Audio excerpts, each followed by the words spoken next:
Oh,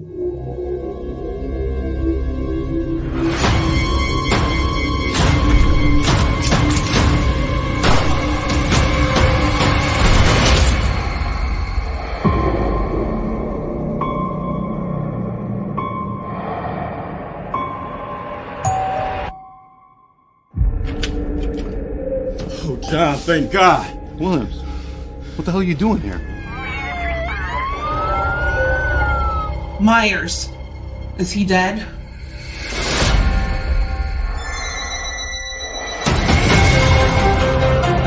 Myers has zero emotion.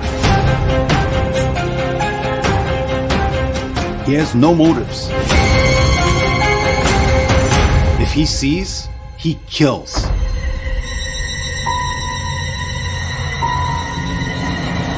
Tell the town to lock their doors. No one in, no one out.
The Jeff Meacham Network's Multiverse of Media. For over 15 years, the recognized symbol of excellence and the standard bearer in coverage of sports and entertainment.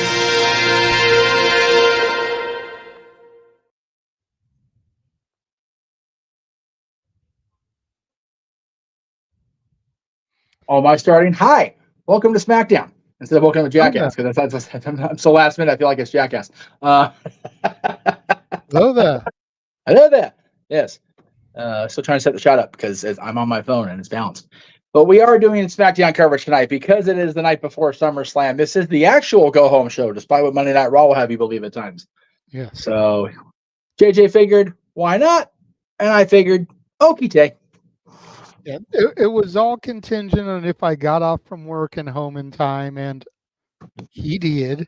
So we do the damn thing, you know. Do the damn thing.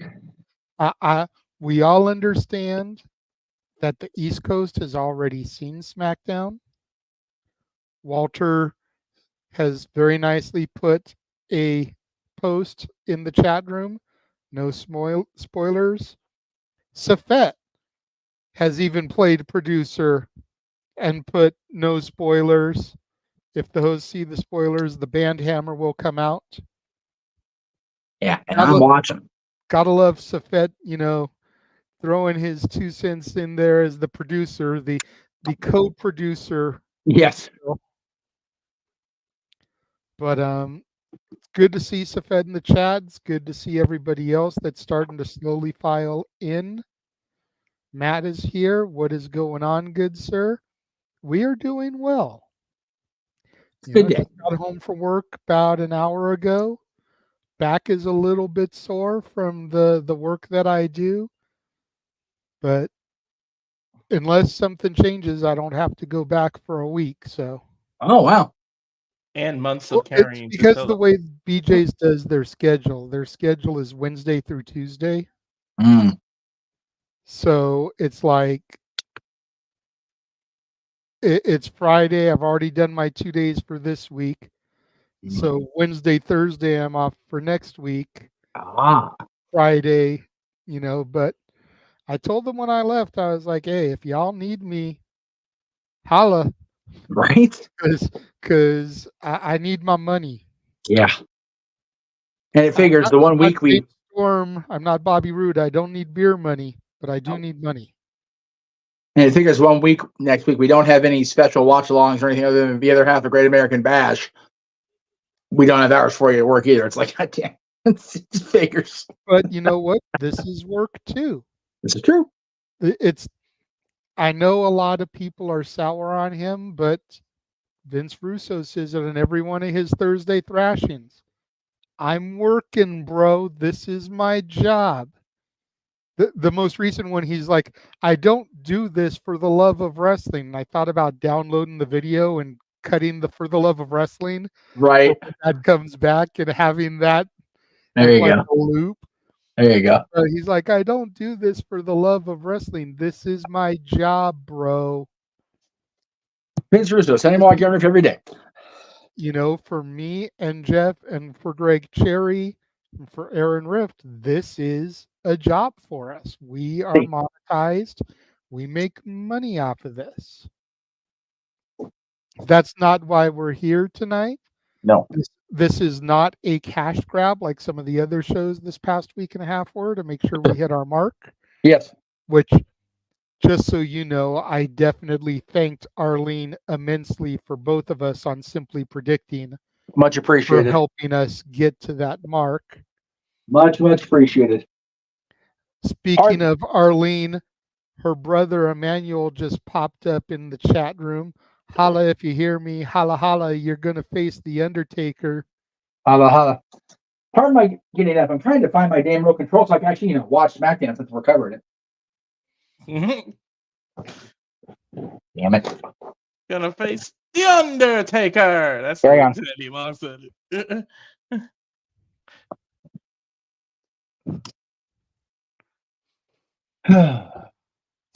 So there it is. So we decided we would go ahead. We would do this go home show. I messaged Jeff. I was like, look, I kind of threw this out there yesterday. I hope you're cool with it. Everything is kind of looking like it's going to be a go for me. And he was like, yeah, I'm down. What the hell? Gotta have content. Gotta have content. Yeah. I mean, yeah. So I did my doing the thing.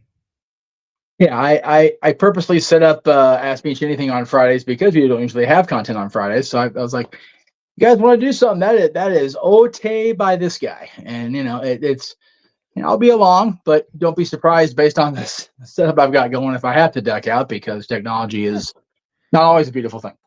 Right. It is what it is. I've honestly been thinking these last few days, ever since somebody, I'll just point, ever since somebody gave me access to their Sling, that there's no reason why Monday and Friday watch-alongs can't be a thing if the card looks like it's going to be good enough and I don't have to go to work. Mm-hmm. Maybe not every week like we're doing NXT and A, the NXT broadcasts and the Impact broadcasts. But, in a few weeks on Friday the 13th, SmackDown is moving to USA, and we've added that to our roster. It's true. We can actually do the East Coast feed while it's live. I've got access now. You I mean, know? hell, if you got it, and we've got willing audience and talent, shit, why Yeah. not? You know, Monday is going to be the fallout of SummerSlam as we head towards the Bash to Berlin. And you have a wonderful Reason we lead-in. can't do that. So, You know what I mean? So I'm all about it. You know, maybe it's just me. I'm not going to speak for Walter, and I definitely am not going to speak for Jeff, who's had to be the producer for most of these things. yeah. But I've really enjoyed these daily watch-alongs for the weekly product, specifically NXT Dynamite and Impact. And I'm all about doing more of it. I'm pretty sure that the fans are all about joining us and tuning in. You know, we just, not to sound public as access, but we just need to see the support because, again, this is a job for us. So if it's something you want to see us keep doing, we need to see that super chats come in. At least a few of them. We're not expecting everybody to dump money out like they do for karaoke nights. But a few bucks here, a few bucks there, just shows us that y'all are watching and y'all appreciate it. Exactly. Speaking of appreciation, now that we've rambled for almost 15 minutes, let's kind of talk about what we're going to see tonight, at least briefly. Everyone's favorite social media megastar is going to get a homecoming this evening. We're going to have a confrontation with our main event for SummerSlam, Solo Sikoa and Cody Rhodes. And we've got not one, but two tag team title matches tonight as Jade Cargill and Bianca Belair look to reclaim the throne from the unholy union, Alba Fire and Isla Dawn. And DIY, Tommaso Ciampa and Johnny Gargano, Cleveland's own Johnny Gargano, look to successfully defend their titles against the bootleg bloodline, Tama Tonga and Jacob Fatu. Unfortunately for all parties involved, I have a feeling both tag titles are going to change hands tonight. My question is this, and like I said, my signal is being what it's being. So like I said, I will very likely have to duck before we go, but it is what it is. But since I might have to bounce, WWE is conducting a 3-hour kickoff tomorrow. We're not doing that shit, by the way. We're going to be on at 6, like we've been advertising for over a month. 1 hour. 6 p.m. Eastern, 3 Pacific. We'll get our shit in an hour, okay? We will Brian Cage the hell out of that. But with 3 hours lead-in time, plus today's kickoff that they had out there at the stadium, or wherever the hell it was. Plus tonight's SmackDown. Are you telling me you couldn't have those tag team title matches even during that pre-show? You know, as you mentioned earlier to me, us privately, Bianca's not going to be on SummerSlam now for the first time since her rise started. Okay, that makes sense. Jade Cargill, who they're allegedly trying to really get the machine behind, not on pay-per-view tomorrow or PLE tomorrow. Yeah, the Alba first and Isla, big four that she's missed because she debuted at the Rumble, had the 6-woman at Mania. Yep. And now she's not on SummerSlam. Yep. But I'd almost be willing to bet she'll be part of War Games for the women. Oh, you mean the one's going to be in Vancouver and not in LA like we were hoping? Yeah. Like I told you on Ask Meech Anything, those Mother Canuckers need something. They ain't got no Stanley Cups. Okay, well, I have 2 Stanley Cups, and I still want to see War Games again in person. God damn it! You know how many people are from Cleveland? You couldn't get a set of Miz hosting. You couldn't put him on the pre-show with some kind of match. You couldn't get Johnny Gargano this title shot in front of his home crowd. You couldn't get. Why not do a 4-team match?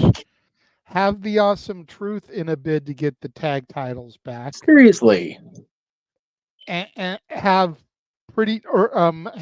A-Town Down Under on there Yeah. trying to get the titles back. Yeah.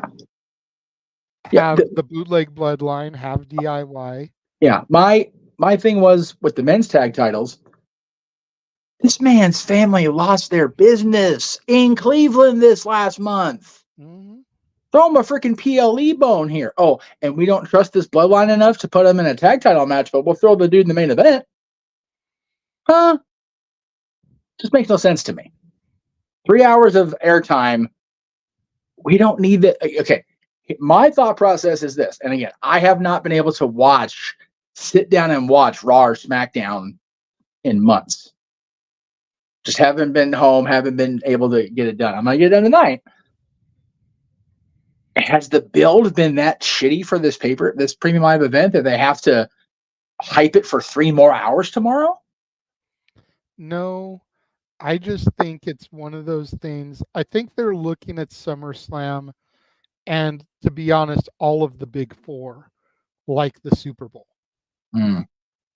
You know, it's that big event inside of a stadium. Let's give it that big match hype. Makes sense. I don't see why they need more than an hour, maybe 2. I can maybe get behind the 2 hours. 3 is just ridiculous with no matches. Yes, Walter. Not only do you not have Bianca at SummerSlam, but you could have made that up. Didn't she lose to Becky in 10 seconds at a SummerSlam? You couldn't make that back up to her? Now you just removed it? And then she lost to Io in under a minute last year when she cashed in Money in the Bank. Yep. Yeah, because she won it back. Yeah. Yeah. Bianca beat Charlotte and Asuka, and then Io cashed in. Yeah. Even though she's been on SummerSlam cards since her rise, SummerSlam's not been very kind to Bianca Belair, so maybe it's better if she's not on the card. But especially if they win tonight. She's been united with Jade. She's been on another role here. That's on. But if they win tonight, then maybe luck smile on her not having her on the card tomorrow.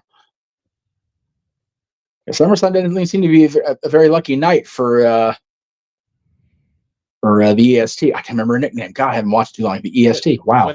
With our luck, we're talking all this crap, and they're gonna impromptu add something an hour I know, before right? the show starts. We don't know. Yeah, God, don't Tony Khan it on us, man. We need to be ready for tomorrow. No. This is Papa H. At most, he'll add one more match. Make it an even 8. That's true. 2 matches per hour. Show starts at 4, goes to 8, a 4-hour show. We have our signature, gentlemen. At least I do. I was going to say, now I've got mine. Then, now. As long as you guys are synced up, that's the important thing. Forever.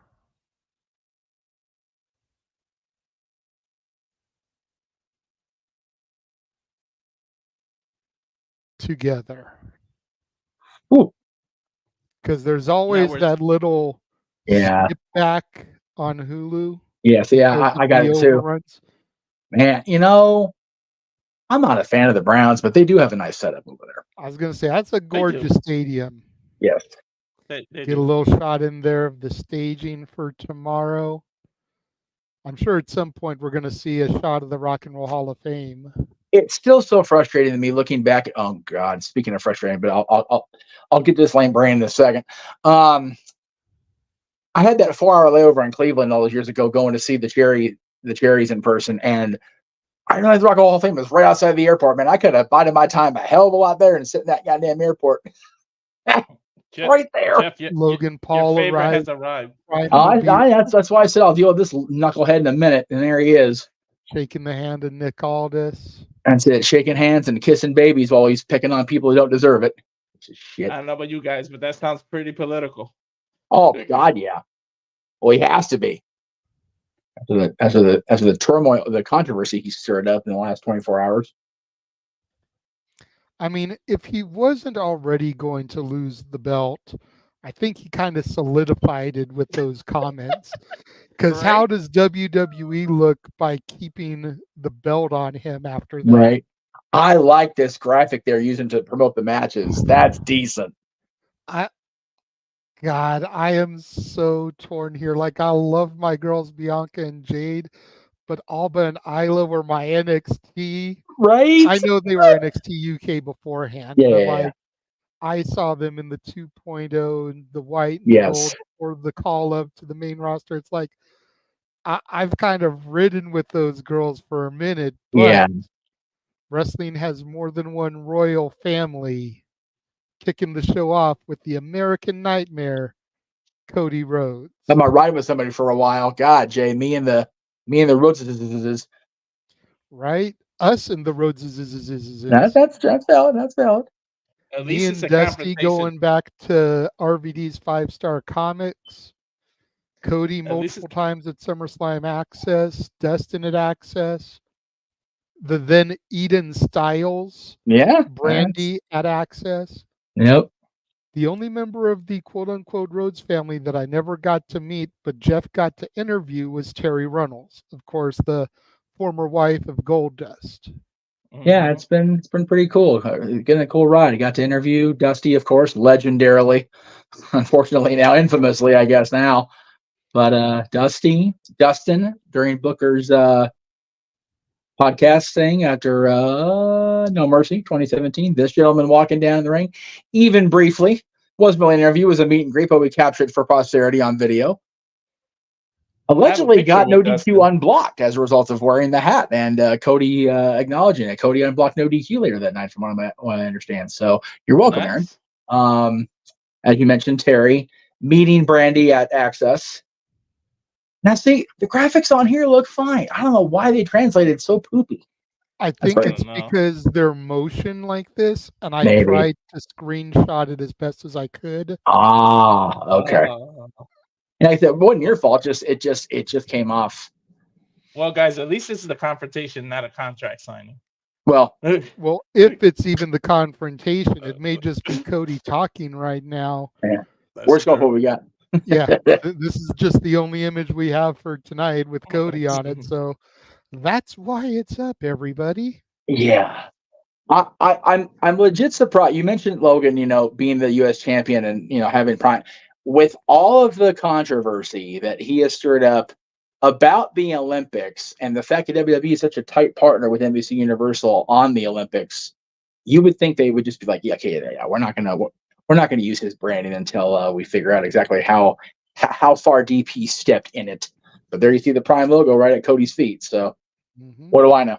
And tomorrow it'll not just be the Prime logo, sir. Oh, I know. Also be the Wingstop logo. Oh, I know this. Wingstop though hasn't. Not everybody knew that. You can just play alone. Well, okay, fine. Damn. Wingstop also hasn't stepped in. This is why you're not on commentary often.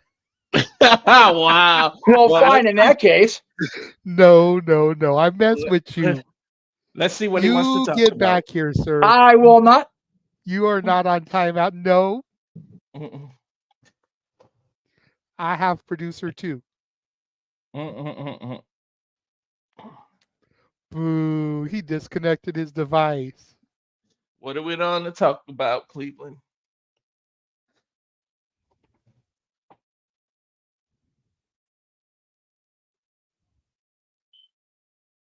Look at that. Look at that, JJ. He changed it. Calling out Solo. Went from what to who?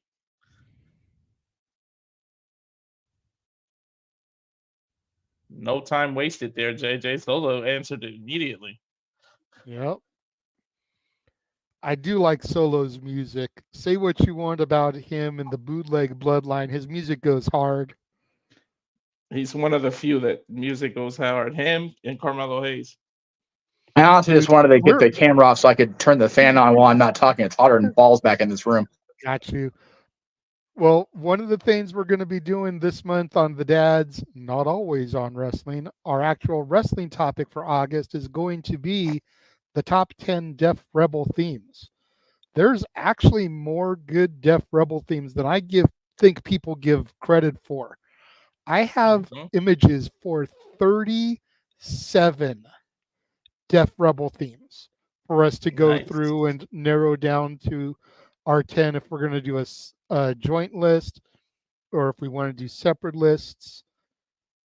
But I think we should do a joint. I think Death Rebel gets a bad rap and compared to Jim Johnston and CFO. You were saying, Jeff? I think we should do a joint 10 to make it more challenging for us. If there's that many of them, let's give ourselves a challenge. I even have them separated to instrumental and lyrical. So maybe we can do it that way. Yeah, we can do 10 instrumental and 10 lyrical. Perfect. And I'm sure there's some that people don't even realize is Death Rebel. Yeah, Roman Reigns' theme is Death Level. That's probably the number one instrumental theme right there. Spoiler alert. Has to be. I mean, how can you argue that Roman's theme song is not fucking final boss video game type shit? Not for nothing, man. Solo's leaning into it, man. I'm so proud of this guy. Yeah, this is Solo Soprano. This is another one that I watched come up through NXT, and he was always kind of quiet. Oh, lights went out. Did you get a blackout? It's because the fans are doing shit. God, I can't wait to get off of Fox, where Fox won't be able to censor anymore. I want to hype up the Fox finale and just put a big giant Fox finale across the watch along screen just to say finally we're getting off of here. Golly. Somebody has a sign that says the Temu bloodline. Yeah. If Fox, my daughter shops on Temu, dude.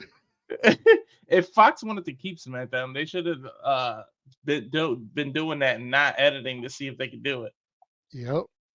The problem is they can't get away with it on network. Like if they wanted to move SmackDown permanently to FS1 or FX or whatever, one thing, but they can't get away with it on network television. That's just the way it is now.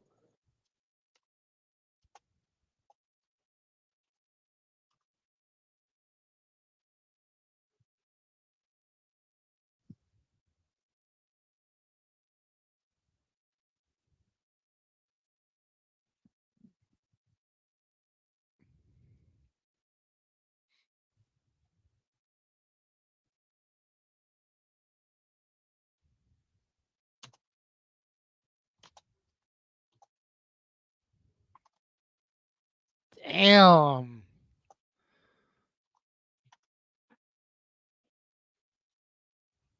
Solo says Cody is wasting his time.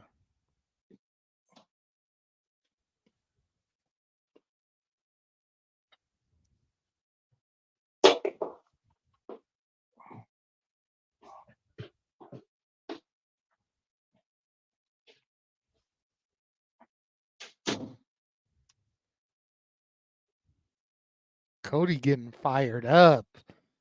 This is the part of the American Nightmare that I love to see.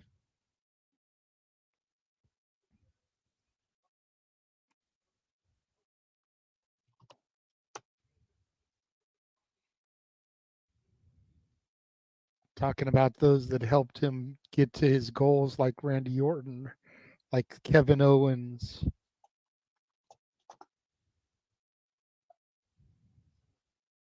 If I lose at SummerSlam, I can't repay that debt that they paid.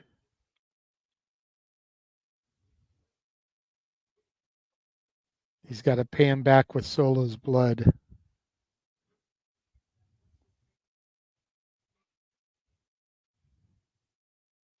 Oh, just name dropped Roman. That can't be on accident.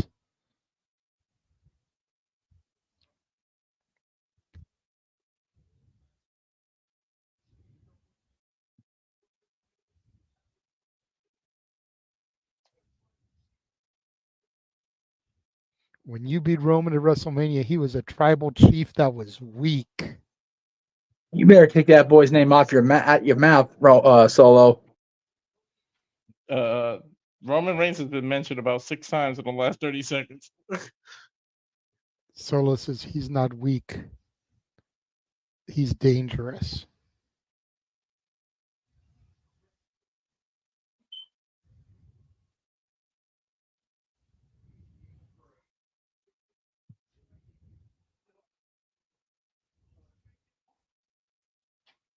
Now the crowd's whatting him.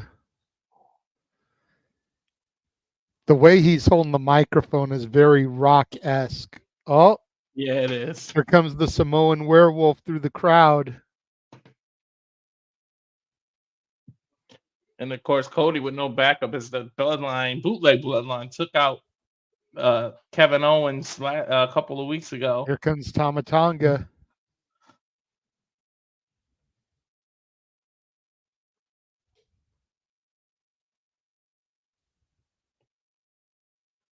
There's Tongaloa with his Rocky Romero eye patch. I was going to say, besides that, it's not looking good for the champion here.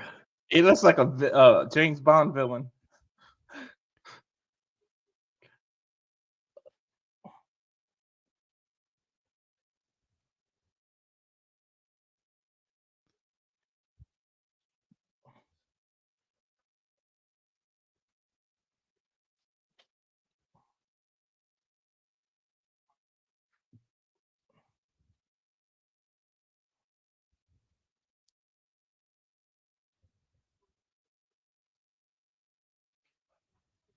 Wow. Cody telling Jacob he's not scared of him and called him a dumb son of a bitch. At least he admitted it was dumb of him to say it. Yeah. Cody grew a set lately. Cody's always had him. Oh, yeah. Oh, yeah. And Rose Boy's got cojones for days. You know it.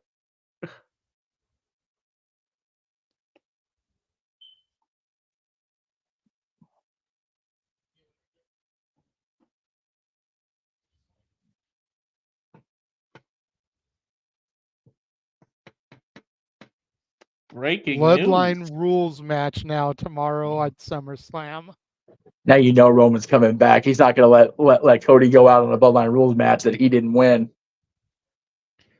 Dude, Noah's going to get to see a Bloodline rules match. I might have to change my pick. What's that cutoff time there, Noah? That mother trucker better throw his finger in the air if Roman pops out there tomorrow. I'm throwing that out there right now. He's already told me that if Roman comes out, he will be standing up with his one in the air. Damn right. Okay.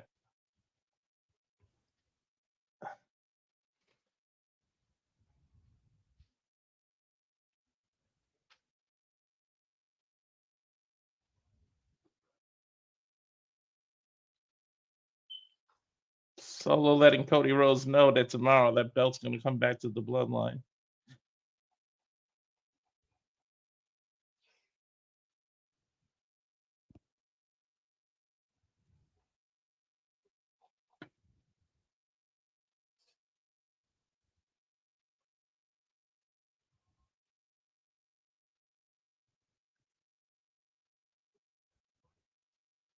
Oh. Damn. Cheap shot. Cody calling Since Solo the a tribal wannabe. chief isn't here, I'll settle for the wannabe. Damn. Shots fired there, Jeff. Dude, missiles fired. And look at this. Solo's having him walk away. Interesting. Sometimes it's more intimidating. Solo's calling off the dogs. I'll be damned. I think Solo is smart enough. Mm-hmm. Maybe I'm giving him too much credit, but I think Solo is smart enough that he knows that if the rest of the bloodline goes after Cody right now, he could potentially lose his match at SummerSlam tomorrow. That's true. That's valid. That's valid. It's almost more intimidating when the Mafia actually walks away from you. You know, that's fair, because they had the opportunity. They had the numbers. They could have gobbled chose to let you breathe one more day. Yep. Not for nothing as we go into this hype video for JJ, one of JJ's favorites. Yes. Returning to the barbershop. Yes. Yes. I will say this. I don't know if it's because it's got the superstar centric side plates on it, or if they actually repainted the center plate. That belt looks a lot better than it did when it debuted. It's far less mustardy on television. Possibly. Yeah, it shines a lot better. It does. It shines more like yellow or even like gold. But man, when it first debuted, God, I was like, man, that is way too Vegas Golden Knights mustard. Get that shit off of my television. So I'm glad they repainted it or whatever the hell they did to it, because it was ugly. So, man, I am so glad this guy's on the main roster, dude. Mm-hmm. They need to push him to the moon and not Cameron Grimes style where he leaves after 3 months. For real. And for those not watching, we're just talking love about that Carmelo Hayes. Yeah, I just love that he's gone back to his roots at the barber shop there.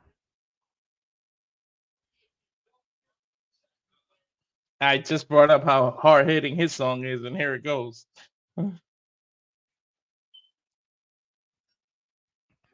Andrade El Idolo. Dude, you know what? I know you're not her biggest fan, Jay, but hit Andrade's wife, Charlotte Flair, her social posts about her rehab and her recovery. And when they bring her back to television when she's ready, if they have her and him together as a couple or a team or whatever you want to call it, man, the pop is going to be redonkulous, because absence. In Charlotte's case, it seems like absence made the heart grow fonder, because all I'm seeing is positive feedback on her on social for right now. So until she comes back and immediately gets inserted into the title picture, then but that's the thing. That's what I'm saying. If they put her with Andrade instead, or they keep her on that proverbial tight leash, that will be only to her benefit. If they have her face, Bailey or Nia or even Tiffany, if she's already cashed in at that point or whatever, it'll be detrimental. Also, I want to point out, because I saw it in the little logos there in the lower third during the promo with Solo and Cody, they are fixated on having that star logo be around the SummerSlam logo. Like, they will not get off of that shit. Even when they've had the SummerSlam, like, they still have, they gotta have a star. They've had that consistently for over 15 years now. Going back to what you said, you guys think they will actually have the call-ins that make them a power couple and just put it out there? The problem is that if they do them as a couple, they've got a feud against couples. And the only couple that's established on SmackDown is Gargano and Candice. And they would destroy them. No disrespect to either person, and we all know how much I can't stand Candice LeRae. Right. Charlotte is a whole other level compared to Candice. No, she is. And everyone knows that Tez and Bianca are a couple, but they don't really acknowledge it on the air. They don't really do a whole lot of husband and wife segments.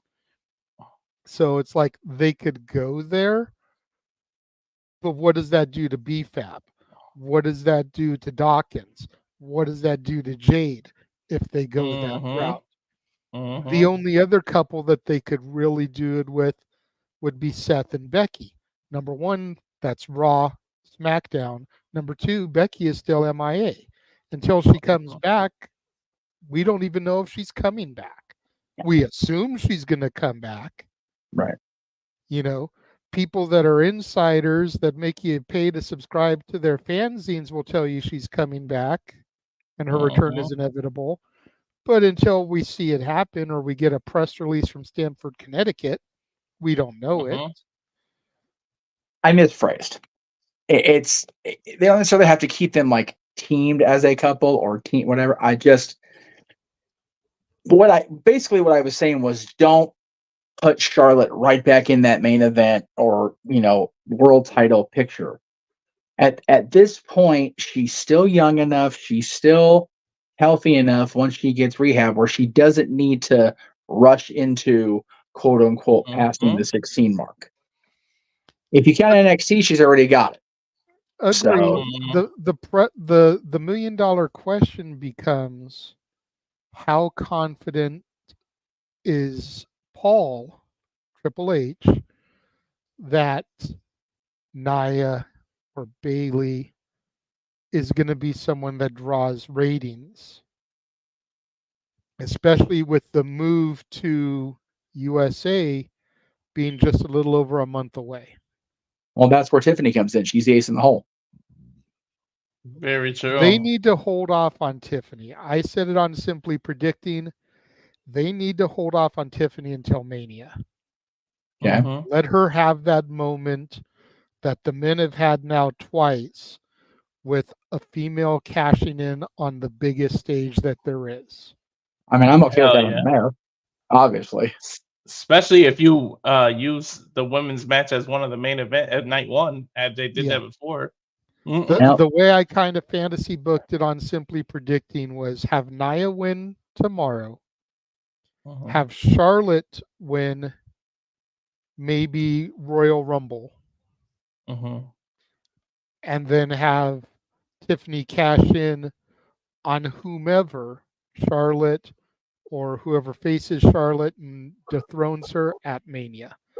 I think Tiffany cashing in on Charlotte would be freaking amazing for her career. I was going to say, the princess dethrone the queen. Yeah, if Charlotte is the champion going into Mania, I will applaud if Tiffany cashes in on her, because that's how much I believe in Tiffany Stratton. Like, I would be 100% okay with that. JJ said, Q, you always sing this song on the way. Yep. Another Death Rebel track, Mello's theme.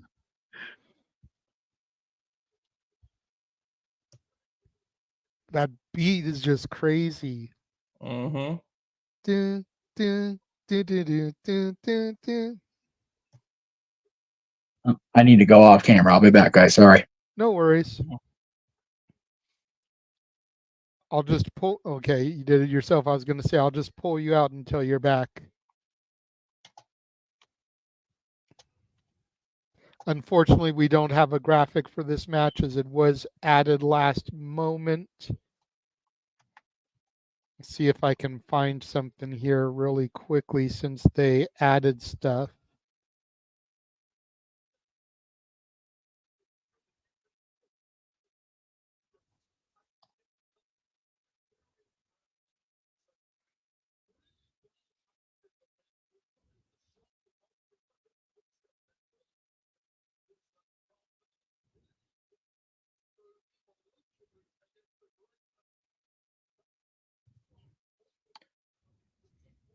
This isn't the first time that Carmelo has faced Andrade either. Nope. And Andrade has a victory over him. This could very well be one of those feuds that defines the new era of SmackDown. Exactly. Because Andrade, while he is an experienced vet, is looking to reestablish himself ever since coming back to WWE. And Melo's looking to make a name for himself since coming up to the main roster. Jessica Carr, our referee for this match. Melo's got Andrade back to the corner, but Andrade not giving up here. Andrade seems to be using his size to his advantage already, trying to weigh Carmelo down. With Oh, his yeah, side Andrade headlock. definitely with the size and weight advantage here. Look how easily he backs Carmelo into a corner. But you got to remember, Melo has played with big boys before. Melo's gone up against Braun Breaker. Melo dethroned Braun Breaker for the NXT World Heavyweight Championship. Andrade really has nothing in comparison to Braun. Ooh, nice up and over. And then on top of that, Braun went a couple of rounds with Ilya Dragunov, another hard-hitting individual. Gorgeous drop kick by Andrade, taking Melo down. Melo being smart, rolling to the outside of the ring. Melo showing his own veteran instincts by rolling out. Well, again, when you've got Shawn Michaels as one of your teachers, it's hard to not pick up some veteran instinct. Exactly. Small package. Not even a 2 count. Jessica Carr was out of position. It took her a minute to get into the right position there, I think. Yeah. That might have Of course, cost Tuesday Carmelo we'll a be second. back here across the Multiverse of Media with Night 2 of the Great American Bash. Carmelo buying himself some time, rolled out of the ring as we go to a commercial break. Hold on, let me go to the thing. Fuck television. Jeff's got that thing up here. Boom. As Noah would say. So while we go to commercial, we can backtrack what we said about now. Would Charlotte? Not that you would be downgrading her to that, but would she work as Andrade's mouthpiece? Since we know his English isn't the best. See, I don't know. Like for me, I feel like Andrade speaks English well enough that he can get his message across. Yeah. And I feel like maybe it comes off as a little bit more passionate if somebody struggles a little bit with the language that isn't their first language. Because you see how much they're trying to get their point across. So it comes off just that little bit more passionate.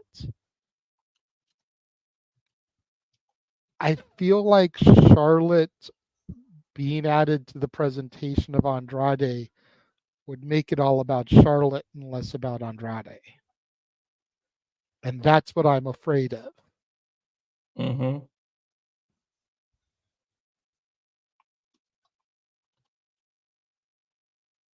You know, Andrade already struggled in AEW. So for him to need his wife to really get over here, I feel that could be detrimental to him in the long run. Yeah, exactly. I mean, unless, I know he's a babyface now, but if you want to go have him turn heel like you did with the Japanese people and just have him speak Spanish the whole time.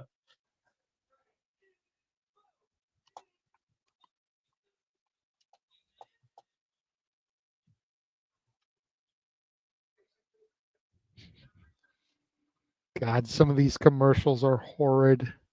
I wish they were at least giving us like picture in picture so we could keep talking about the action. We know the match is going on.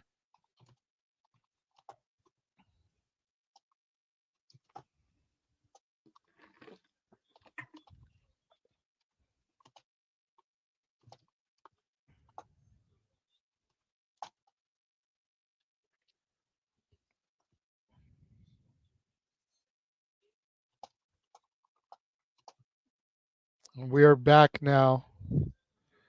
Andrade on the outside looks like he's been kind of taken down by Mello. Mello just rolled to the outside, throwing Andrade in the steel stairs.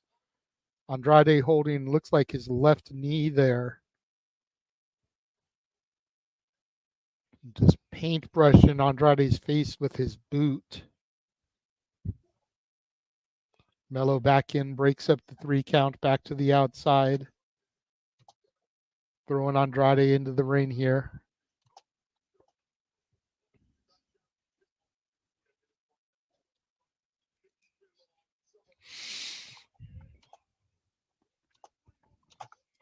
Springboard clothesline there by Mello. Goes for the pin. Probably took a little bit too long going for it, but he still has Andrade hooked there.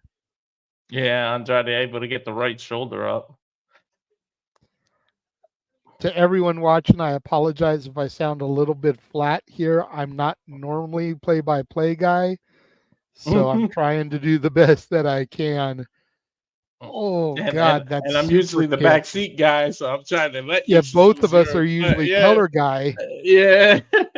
So I'm trying to step into the play-by-play role since this is WWE. None of us can give the adrenaline boost that Noah Foster usually does. Exactly. So we do apologize. Andrade trying to rebound here. A couple of gut punches to Mello. Mello still has wrist control, though. Nice right hand by Andrade into a chop. Ow, I heard that chop from here. Dragon screw leg whip. Noah usually says that's gotta suck, and let me tell you from experience, it does. It does. Andrade's starting to pick up easy way the to pace. Charlie horse your leg there. Andrade with a nice kip up. I'm at the age where I get a Charlie horse just getting up to bed. Seriously, like sometimes I'll just be laying down sleeping and I'll get a Charlie horse. It's like, what the hell? It's old Andrade age. going for his patented double knees in the corner. Carmelo able to move out of the way.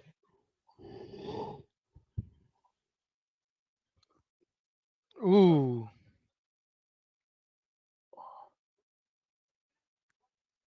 Carmelo missing the nothing but net. Oof. Tripping Andrade over the top rope.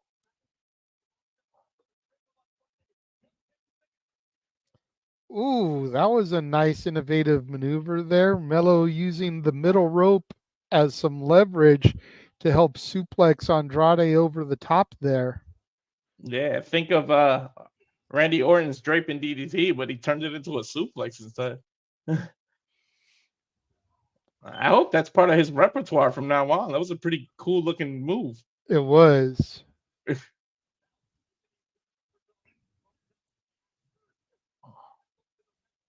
Both people, they're meeting each other at the top turnbuckle now, so something might happen. Usually when you're in the high rent district, something bad happens when both of you are yeah.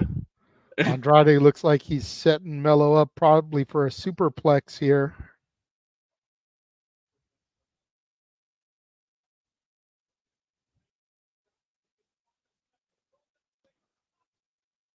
Avalanche suplex there from the top rope.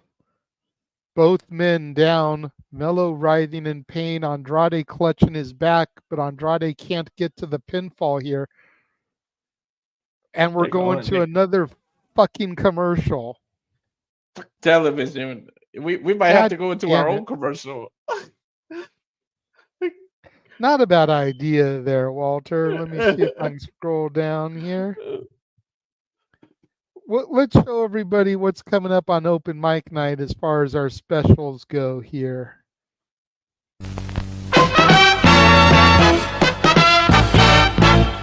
And now, preview time.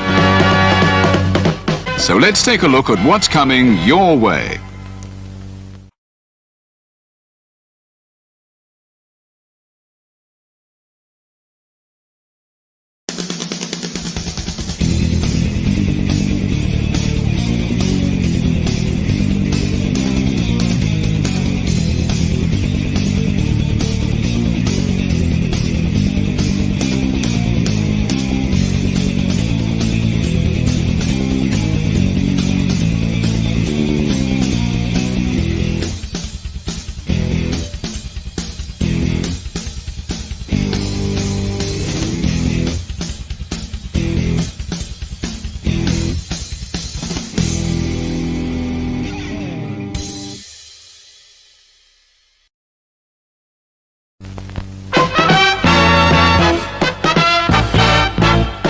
And now, preview time. So let's take a look at what's coming your way.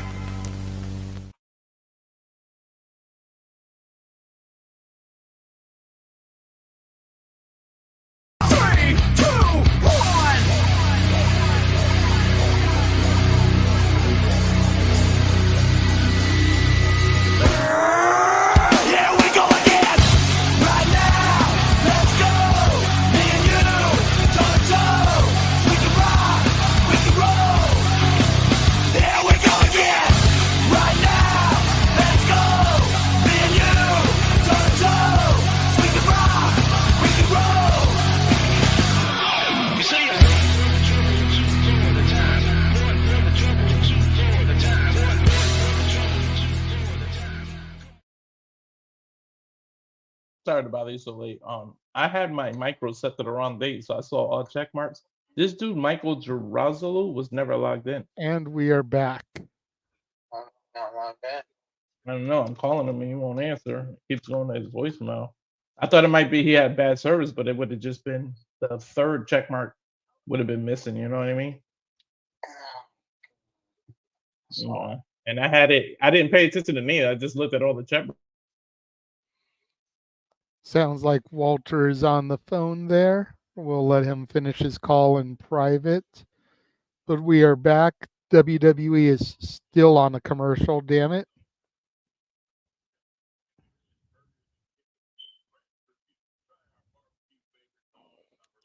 Yes, Sorry. Safed. Open Sorry mic about that. night is going to be very interesting tomorrow.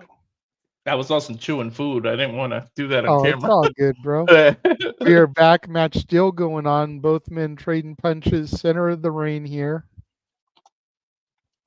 And again, to the point Jeff was making earlier, this couldn't have been on the pre-show card.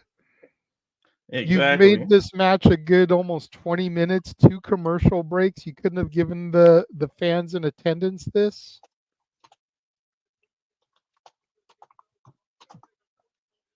Oh, Melo's agility was able to jump up to the middle rope, but Andrade scouted him, pushed him over the top. Andrade now moonsault from the middle rope to the outside, chucking Melo back into the ring here. And Andrade is feeling it. He's ready for something here. No, he's trying to work the crowd up to get the crowd behind him. I think he's going to go for that double knee thing he does in the corner. Beautiful up and over Hurricane Rana by Melo. Deep hook, only a 2 count though. Man, look at his chest. Look at Melo's chest from those chops from Andrade.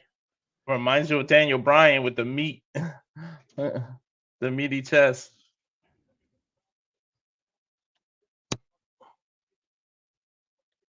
God. Still to come, of course, the women's tag team titles will be on the line as the Unholy Union defend their championship against Bianca Belair and Jade Cargill.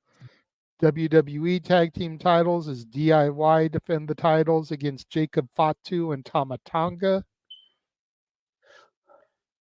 Andrade missing. He tried to do like a big boot backhand combo, but missed both.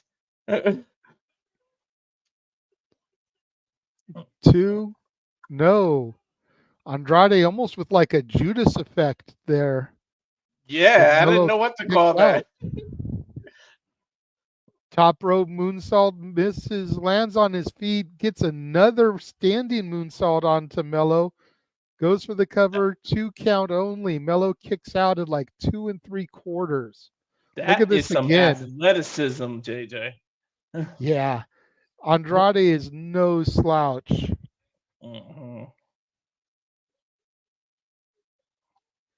I'm so glad they brought him back.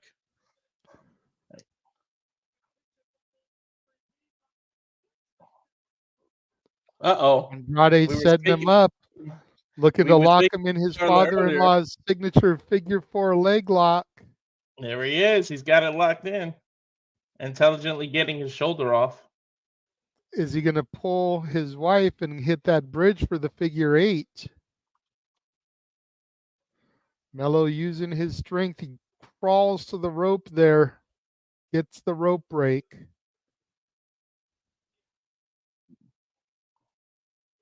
Able to get the referee, as we're reminded that WWE Speed is every Wednesday, 12 p.m. Eastern, which Andrade is the Speed champion right now. Yes. Starting a brand new tournament as of this week to see who's going to challenge Andrade. Axiom from NXT was a part of it, but he lost his match.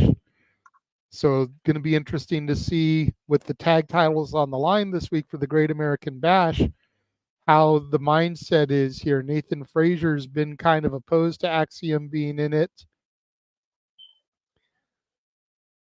Whoa, what kind of unique cover was this that Andrade got?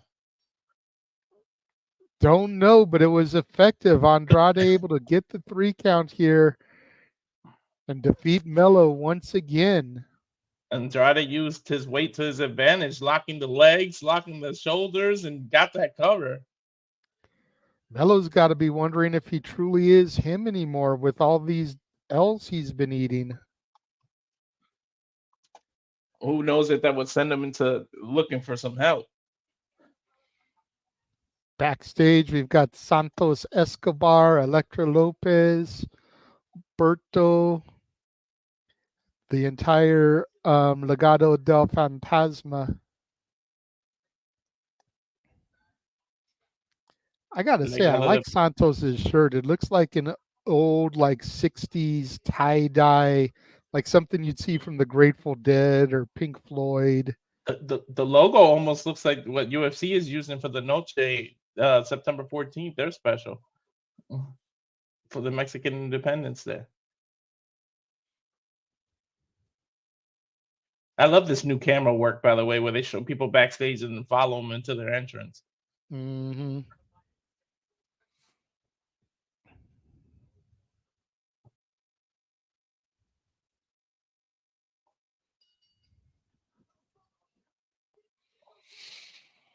I'm glad they brought Elektra up to put her with the Legado del Fantasma. Yeah, it made a lot of sense. I mean, to be honest, she wasn't really doing much in NXT. She'd have a match every now and again. So having her up here to be part of this and just be that managerial role, don't have to worry about if and when she's going to wrestle. Coming up when we return, Santos will take on Apollo Crews, who, of course, will have Baron Corbin in his corner. What's up with that random pairing? I don't know, but you know what? They've been doing pretty good, so I'm all about it. They've been making it work. It's just funny that they're that's the thing, is like, what else were they gonna do with them? They ain't doing anything. So, and Baron Corbin was doing really good down in NXT before they brought him back up. So it was like, got to do something with him. Let's throw him and Apollo together. When they called Carmelo up before him, I was a little worried about he was gonna flounder in NXT, but then they called him up too, and I was like, let's see what they do with him.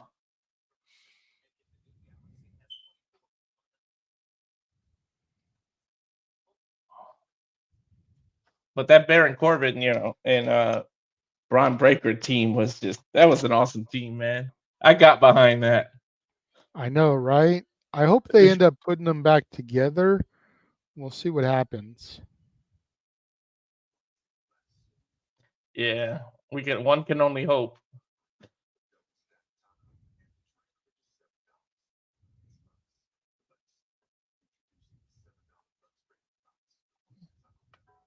These damn, I see why Noah says fuck television. These damn commercials every few months.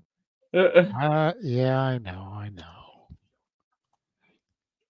Like, I get it to a certain extent, but at least Raw, NXT, and Dynamite give you picture in picture. So we only get this. We only get these full commercials occasionally because we've still got the picture in picture when there's action happening. Yeah, it makes me curious what's going to happen with the Netflix, right? You got to figure there's going to be no commercials.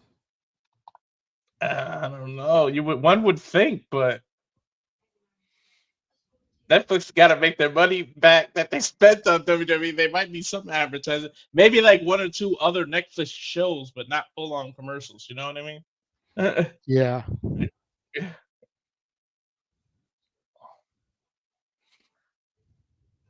Or some cross promotions across Netflix. I just hopefully they let them go back to MA, TV 14, whatever they can do, and we don't get these stupid blackouts during middle fingers from the audience. Yes. I get censoring the speech from the wrestler themselves, but how are you going to censor the crowd?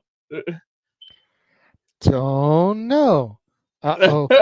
Bossman is back, and he's got the hoodie icon. That means that he's mad. Well, you're not confused by what's happening outside of the screen, but it is what it is.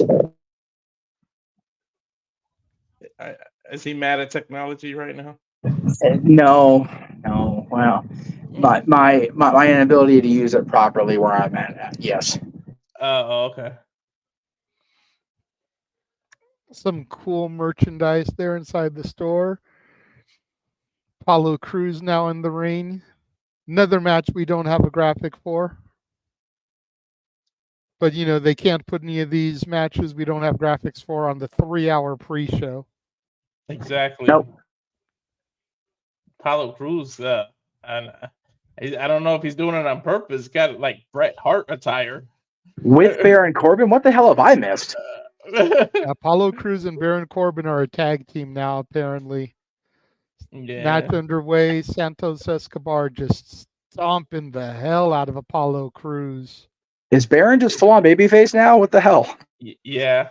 He kind of has been ever since the team with Braun Breaker. Wow. Cruz really looked like he stole something out of Bret Hart's closet. Right?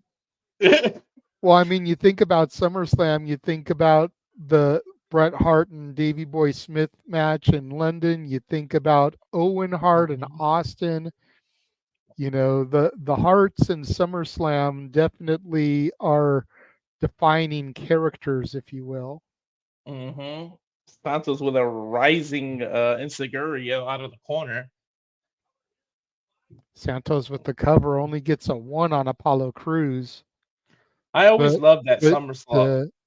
But yeah, to Jeff's point, basically ever since Corbin went down to NXT, he's kind of been a babyface. He started off as a heel down there, but when people realized he was there to kind of get the younger talent over, they kind of got behind him. And then the thing with Braun Breaker, he's pretty much been a babyface ever since. Nice. Good for Corbin, man. He de facto got Braun Breaker cheered. If you look at those last couple of months. That's valid. Braun was a super heel at that point when they started the Wolf Dogs, and he got Braun back into babyface status because they were just so good as a tag team. The world is weird. Baron Corbin turned somebody else babyface by proxy. What the shit? And the couple of matches that Corbin and Crews have had as a tag team, they've won. So they've kind of been on a bit of a hot streak here. Wow. See the schedule for tomorrow, SummerSlam, Undertaker one dead man show begins at 1 p.m. Eastern. Countdown to SummerSlam 4 p.m. Eastern. SummerSlam, of course, at 7 p.m. Eastern, and then they follow that with their post-show scrum. But don't tune into the scrum because we will be live with open mic night when they're doing that. Huge clothesline by Apollo Crews taking Santos Escobar down. Yeah, tomorrow's a busy day in the land of WWE. It's a busy day for us too. I'm gonna be up working, doing Uber Eats. Then I'll be home between 2 and 3 West Coast time so that I can get set up for the show tomorrow. And gonna do from 3 o'clock until probably at least midnight live streaming. So huge gorilla press there by Crews, dropping Santos, standing moonsault. You're having Taker do his Dead Man show before the SummerSlam? Yeah. Yeah. You can't tell those stories in the daytime. Usually he does that the night before, doesn't he? Yeah. You would think they would be doing it tonight, like it would be happening right now. Well, it's usually the night before or night of late because, like I said, you can't tell them stories during the daytime. Baron Corbin literally got pulled under his leg got pulled from under the apron by a mystery person. Well, that was the other member of the Legado. I can never tell Angel or Berto apart. Angel's the one with the long hair was hiding under the ring there and tripped Corbin to prevent him from getting in. Okay. I mean, Santos was able to hit. It looked like a Falcon arrow there for the pinfall. Yeah. At the end of the day, like they were nasty on the outside, but Santos beat him clean because there wasn't an interference. That's kind of a mixed bag of a win there because the heels didn't cheat to win, but it still seemed dirty because of the shenanigans on the outside. Ooh. I'm sorry to interrupt you, sweet baby Jesus. No. If anybody wants to hook me up for my birthday, I'll take anyone on the screen except for Byron Saxton. and his douchey mustache. Marvel, if you redo some X-Men, you need to get Jade to play Storm. I think Halle Berry would approve of that.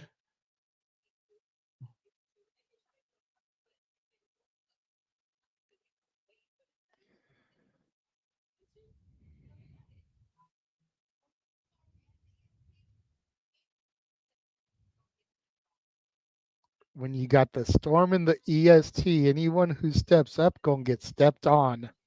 I like that. Mm-hmm. Everyone that's already asking for them to start breaking up, let it cook, man. Let that shit happen come WrestleMania. We don't need to do it sooner.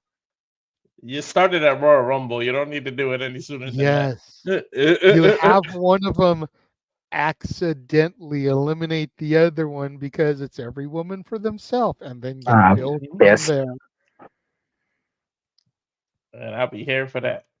When we come back from full commercial, we'll actually have something we have a graphic for. Look at that. But is it something we really want to have the graphic for? Well, I mean, let's put it this way. If he hadn't opened his mouth yesterday, I don't think people would be complaining as much. So it just kind of is what it is. Yeah. I wanted Ricker to just beat him and get the title. Now I want him to punch him in the teeth. Ruin that pretty smile of his. Dickhead. Wonder if they're regretting not having Ricochet beat him. Right. You know what, though? They never really had any set plans for Ricochet. That was more than evident. They were stringing that poor boy along. Mm-hmm. When his wife more over than is more, I was just gonna say, when his woman is more over than he is, and all she is a ring announcer, you got problems. Okay, and maybe that's one more thing we'll add to the open mic night docket, and how she keeps breaking the internet on a weekly basis. Did you see the picture she posted yesterday? I don't know what you're talking about. Uh-huh. You a goddamn lie. What do you mean? Yeah. Uh-huh. You a damn lie. It's just a picture of her elegant, beautiful hair. That's all it is. She done broke all the internet. All it is, Walter. Sure it is.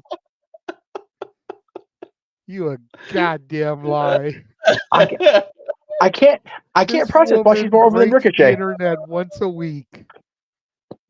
And you know what, though? Wednesdays are called Hump Day for reasons, Mr. Renegade, sir. Oh, don't I know it? Don't I know it? But and you know what? I may be off screen. This may come off like cowardly, but whatever. I don't care. There was a lot going around this week about male podcasters objectifying females in wrestling and not talking about their athletic skills. I will be the first one to tell you, Isla Dawn is athletic as hell. She is awesome in the ring. She has been one of my favorites for a long while, going back to NXT UK. But there ain't no denying how goddamn hot I think that woman is, and what I would sell my everything for. Just saying. Mm-hmm. Just saying. They said Stephanie Vaquero tried to break the internet too. I don't know if you saw that picture. I did not see that one. But yeah, people were all up in Samantha's business, and it's like, look, y'all, if you had the kind of attractiveness that she had, you'd be doing the exact same damn thing. So shut your face. Yep. Bro, if I go back to my football days and like hit the gym and get in shape, I might not know what a shirt is either. Yeah. Don't want to say that. But JJ mentioned Wingstop earlier. They were just doing an advert for that. As we come back into Smack, and I'm gonna let y'all handle this. Wasn't the Nick Aldis in the ring? I'm not sure who the other three are with him. If they're quote unquote part of the Endeavor legal team, or that's what it looks what like. they're supposed to be, but bunch of gland handlers. Bunch of maybe it's HR. Right. Bunch of suits. Uh-oh, we blacked out. Someone's getting their middle fingers stuck up. Oh man, this is a long blackout. Oh Lord. It's a blackout, and they're muting it because the crowd chants. God. They must have said F you, Logan, and stuck up their middle fingers, I'm assuming. During the Olympic season, your United States champion, ladies and gentlemen. Barf. Right? All right. Barf. Tomorrow it'll be a new champion. God. A champion that'll have everybody saying L-A-U-N. Knight. Yeah. Oh, We would You know- hope so. couldn't get Brian Cage to get a championship last week on our watch along, man. I am gonna have that urn practically stapled to my side tomorrow during his match. We gotta get that. Gotta get that Percy's. Oh, look! Oh God! There's an I believe in Joe Hendry sign. There was a freaking Joe Hendry.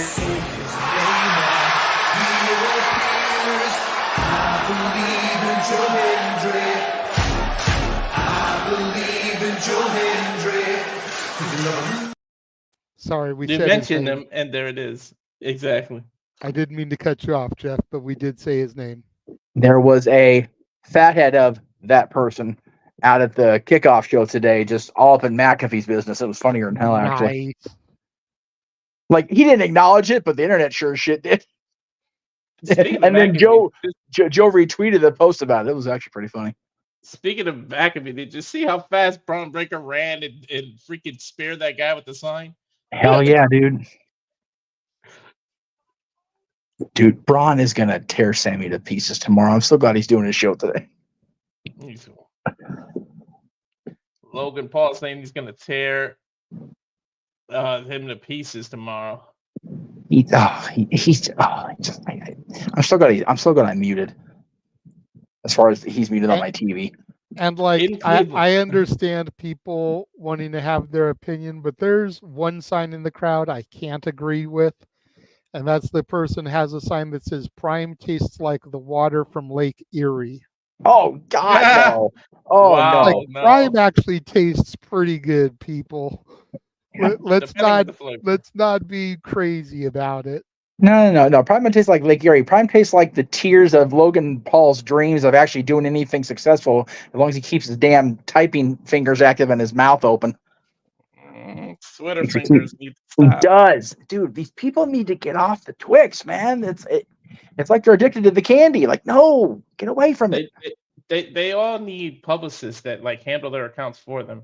You would think he would have a publicist as long as he's been in the public eye, this person, and all the shit he stirred up. You would think he would be better about it or have somebody be better about it for him. The reason LA Knight has a lot of fans is because you guys can relate to him. A bunch of tryhards that don't succeed. Oh, dude, suck my dick from the back, Logan. Oh my God, shut up with that. Oh, he's so bad. And again, we're biased. We've seen Ricker come up, you and I, Jay. I can't even Jesus. Oh my God. Damn. He's like, I've had 2 title defenses in 273 days, but that's more title defenses than LA Knight will ever have. It's valid what he's saying. I got to give a shout out to the fan in the back there with the Ricky Wild Thing Vaughn jersey from Major League. Hell yeah, man. They're in Cleveland.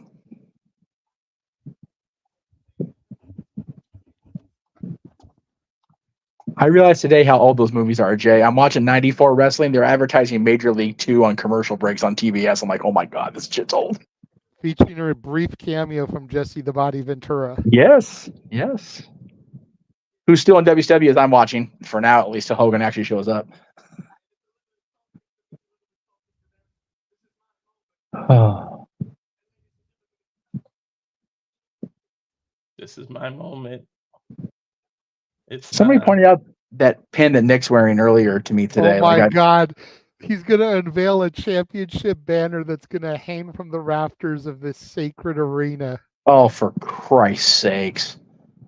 Well, I mean, if Taylor Swift could get a freaking banner at the Staples Center. Well, yeah, but she cursed us. Why not give a Logan Paul one in Cleveland? Because she cursed us and we tore that shit down with our bare hands. That's why. Damn. LA Knight is fucked with it. It says, yeah, over his face. That's tremendous. I love it. That is great. What we want to say about Logan, but and here comes the megastar. Look at these suits clapping for it, too. What a bunch of dummies. A dummy, yeah, sorry, wrong. It wasn't intentional, but I got to. Logan's doing his job, though. He's getting us to hate him. So I know. Like right now, he's doing his job. Yesterday and this morning on Twix, not so much. Let's see what LA Knight has to say. See, in separating the man and the performer, I don't hate the performer. I'm not too happy with what the man did, but right now we need to quiet down so the megastar can talk to us. Mm-hmm.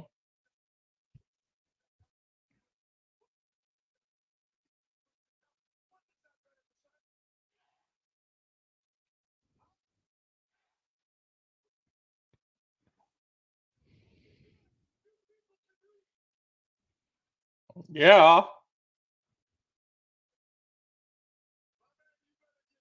Logan congratulating that people can read. JJ, he said, he did the thing. He did. He mixed them. He did, yeah, and huh. I remember, Sean Ricker. I remember. Mm-hmm.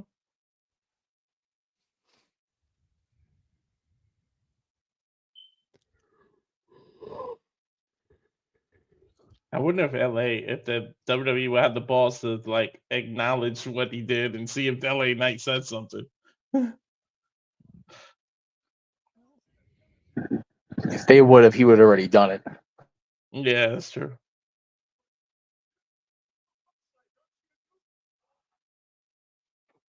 Damn, he called out Logan, saying best thing to happen from Cleveland. He's from Westlake.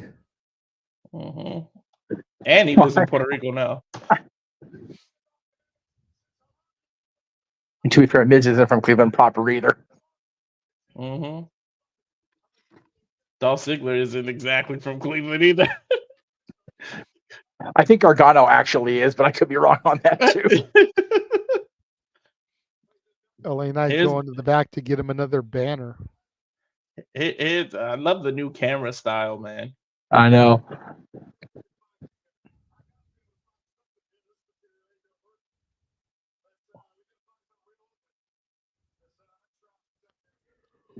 Yes, boys.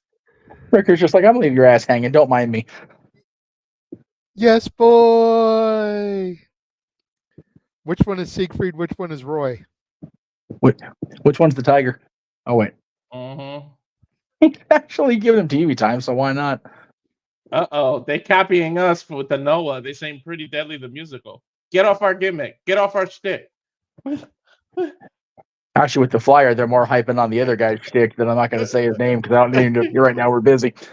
I know. I'm not going to lie. I actually would go and spend money to see Pretty Deadly the musical. Oh, I know you would. Oh, shit. The Prime-mobile. We go have a little Stone Cold-esque segment here with LA Knight stealing the Prime-mobile. Don't take it a truck. Logan Paul is running. Logan, you need to slow down. Time this better. Logan's moving, not gonna lie, dude. Yeah, Logan. I think he calls you to actually not catch up to him. Objects in the background may be closer than they appear. Little GTA, and I'm not talking about the video game. Oh shit, he actually did catch him, but not enough time. Dude, he needs to roll that shit. I love the casual Logan says that's a crime. Just LA Knight needs to drive that into the stadium tomorrow. Make it seem like he's had it the entire night. Dude, he needs to have it wrapped in his own logo. Like he needs to change the wrap on it when he shows up tomorrow. That's tremendous. Oh yeah, just say yeah on the side of it instead of. Dude, Barrett's all pissed. Dude, that color on Barrett's suit, I am here for it. It's just enough of a light. It's kind of like a lilac. It kind of reminds me of Louis the Lilac from Batman. Milton Berle's old gimmick. Mm-hmm. Yeah, you're right. Digging it. Oh. Again. Breathe there. It's okay. Anybody want to give me a birthday present? I will take either one of them on the screen. Isla Dawn will make me write bad checks if I actually had the money. Fuck it, I'll pay cash. Like, whatever, I don't even care. Screw it, I'll go ECW Tommy Streamer. Give me all four. I'm hardcore. That's right. It's Friday. I'll gladly pay it today for I'll gladly pay it Tuesday for today. I'll take sloppy seconds. Oh wow, that's it. All right. That escalated quickly. Yeah, that got way out of hand. For everybody watching at home, please don't report us to the female podcast of the world because we're already in the shit as it is. My goodness. And the portals are opening for the unholy union to step through. Oh my God! Imagine if they try to unify those titles against the TNA Knockout Champions. I would be here for it because somebody's got to step to the militia. Mm-hmm. The system's already starting to crash. Let it be Bianca and Jade. I find myself screaming with envy. I can't figure out why. Alba Fire coming. No, I love how in the green. Red America. Yeah. Look at what a man you all put, Jeff. All right, attaboy. In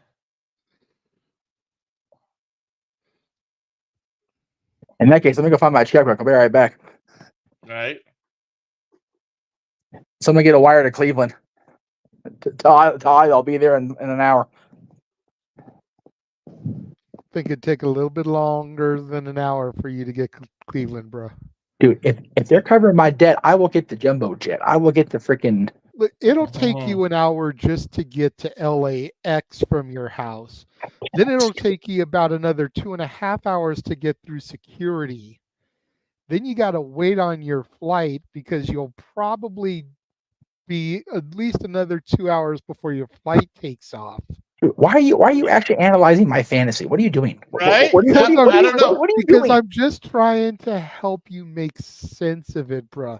I'm not saying you can't be there before showtime tomorrow. Dude, I'm not saying that you can't be there in the wee hours of the morning, but you ain't making it there in an hour, bro. Not in LA traffic. Do you actually think that my brain can make myself believe that I'm capable of handling that type of woman? Are you? What are you doing to me? I'll die trying. 50 cents. I would die trying. I have seen some of the women you have encountered in the past. If you can handle them, you can handle anything, my brother. I have faith in you. Dude, that's scaringly valid. Well, I'm only 30 minutes away from Sacramento Airport, so for real, yeah, Walter would be able to get through the security before you would. Oh yeah, but Walter's married, so he has distinct disadvantage in that case. Right. Yeah, but I'm sure he's got the get out of jail free pass for exactly. Jade. Maybe we should all pay Noah's debt and get him out there. Dude, Noah ain't gonna take advantage of it. He'll be like fucking Stat Boy in Vegas. Are you kidding me? Noah would just ask for an autograph and that'd be the end of it. And walk right. I'm a little bit bummed that Noah's not going to get there until like pretty much time to walk into the arena for the show. He's going to miss out on all the extracurricular activities that they're doing. Well, bummed, yes, but it's very Noah Fosterish. He's going to show up right before the show starts, as he do. I know, but they're doing an actual live auction tomorrow, and Jade is going to be there. Like, he could have been there and met her, and I could have lived vicariously through him. Are they auctioning her off? Because that'd be odd. Like, I mean, you know. How do you think I feel the day I land back in Connecticut? Jade's going to be in New York for that fan fest, but it's sold out. Right. I am so glad they're doing an updated Trish Stratus biography. It has been a hot minute since they did a DVD or a documentary on that woman. I'm here for it. And they're doing one on Becky, which is pretty cool because Becky's had a lot happen since she had her. Like, they did like a brief little like bio on her on the network a few years ago. But like, man, both of them have come a long way since their last bio releases. So I'm glad they're doing both of them. Me too. We're back live here, back in Cleveland. Unholy Union already in the ring, which means that it is just about time for the storm to come through and put the flames out. What did Aldis say to Logan? What? He said, "I'll take." He said that's a crime, and he said, "I'll take it up with your," and whatever he called those people he was with. Dignitaries. Yeah. They were clapping at the sign me in the face. They're fucking useless. Oh man. The downfall of Paul is at hand, boys. Tomorrow night's the final act of it. Down he goes. Here we go. Ah, yes. It's There's the getting a little thunder. chilly A in here. storm is coming. It got a little cold in California here, JJ. Ironically, my air conditioner kicked on right as her music hit. Dude, that's some Undertaker shit. Freaking the gong goes off, it gets cold. Like what is that? That's weird. That is what a goddess looks like. Am I the only one actively rooting for Alba and Isla here? I don't know. But me, Tarzan, that's Jane. Jesus.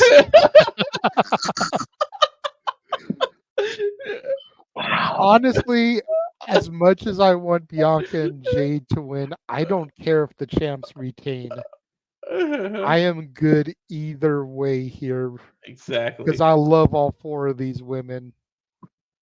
Yes. Yeah, they both hard not deserve to, man. And not only are they all incredibly good looking, but man, these ladies can throw it down in the ring, man. So good on them. Yep. All I know is everybody that wants Bianca to go heel, and I've expressed my feelings a few times as to why she won't anytime soon. Right. When they finally pull that trigger and she goes heel, she needs to lose that stupid long braid and just have her natural hair. Yep. I think it'll go that extra level to just show her with her normal hair. That's just, I don't know, because that's B. Cena. So I don't know about her going heel. Trust me, I don't think she's going heel anytime soon. No. But if and when they do pull that trigger, they need to use her natural hair. I will say that when they do it, Jade has to remain babyface, because Jade as a heel, as great as she's gotten, I don't think her as a heel promo would work necessarily yet, whereas Bianca will be able to carry it and then some. Yeah, Bianca can talk. As we go to Alicia Taylor for the introductions of this main event. I was going to ask you guys, this is the main event of the start of hour 2. We still got a men's tag team title match to go. This is my main We event. still got 45 minutes. This is probably the semi-main. Yeah. Well, They're considering probably you got, going to give these women a good 20 minutes, and then the main event probably a good 20 minutes.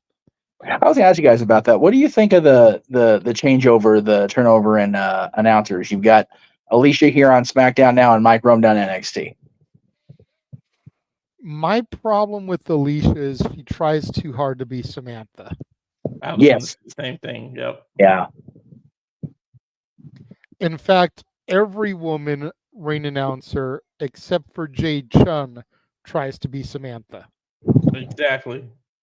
Yeah, and I have a problem with that only because not every male announcer tried to do their style like Howard Finkel. Like, they all have their own unique distinction. Tony Chimmel with his introductions of the Johns and of Edge. Justin Roberts with, his intros now on AEW and formerly in WWE. But yeah, it's like, I don't know why the women can't or don't seem to want to find their own identity when they're ring announcing. It's We're like when already everybody tried to seeing be. some sheer dominance here between the Storm and the EST. Bill hasn't even run yet. Had a double team fall away slam and kip up.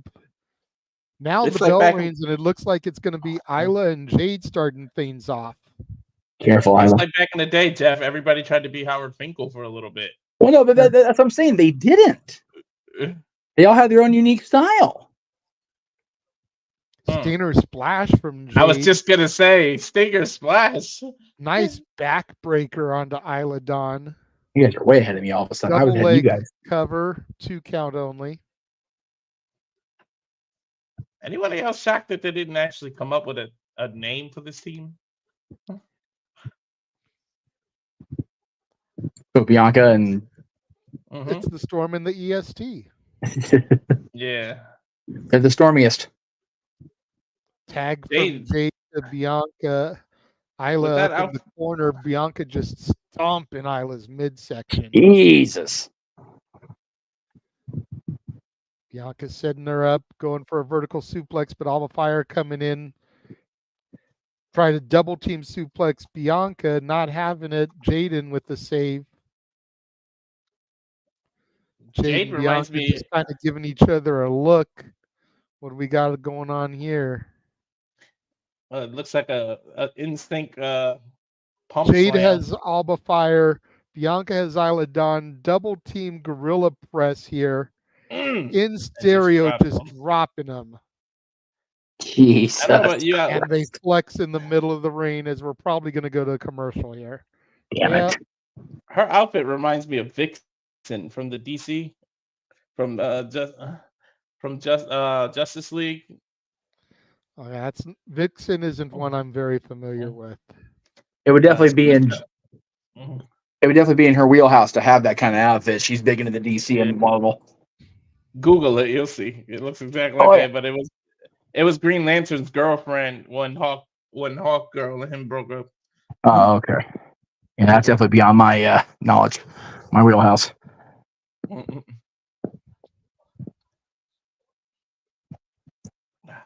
I see it.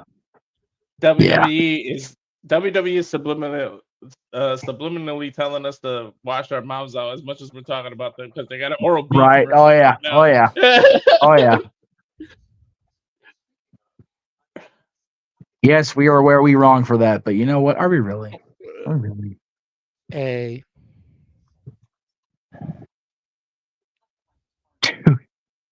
Not for nothing. Ted Danson has really leaned into his elder statesman role on television ever since the good place. Hey, these Limu Emu commercials crack me up. I'm not gonna lie.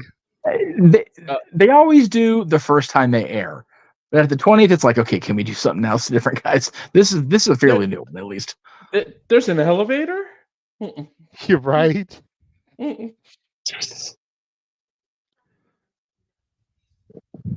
Oh man. Yeah, I mean, like you said, we still got the men's tag team title match to come here on SmackDown. DIY defending against whatever you want to call this version of the Bloodline.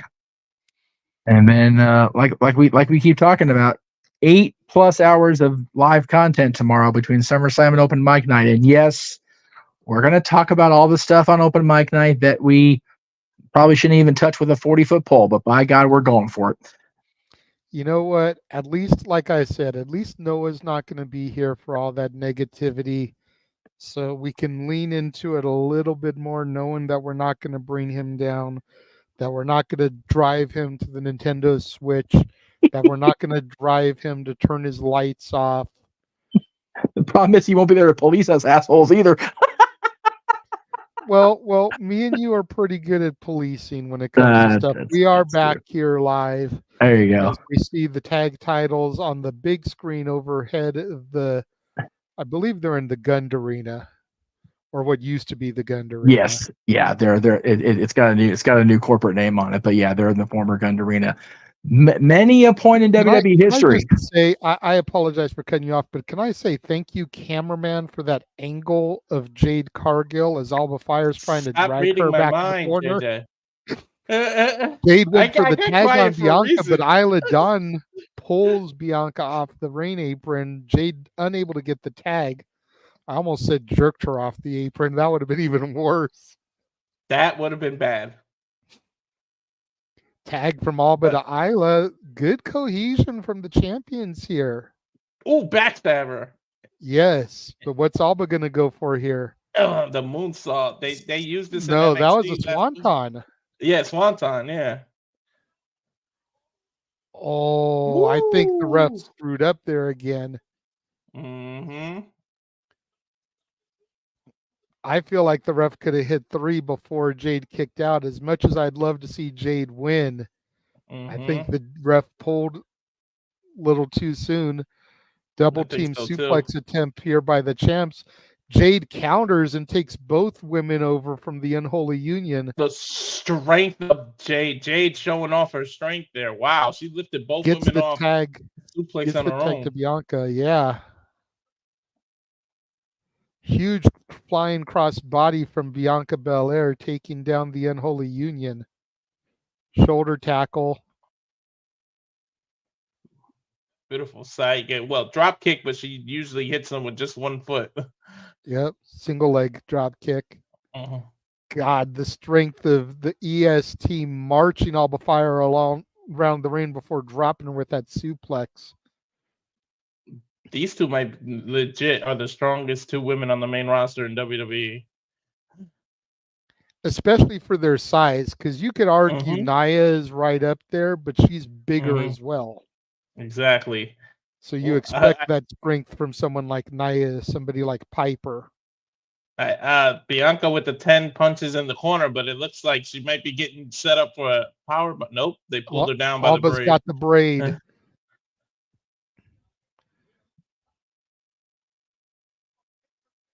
Oof! Spine buster.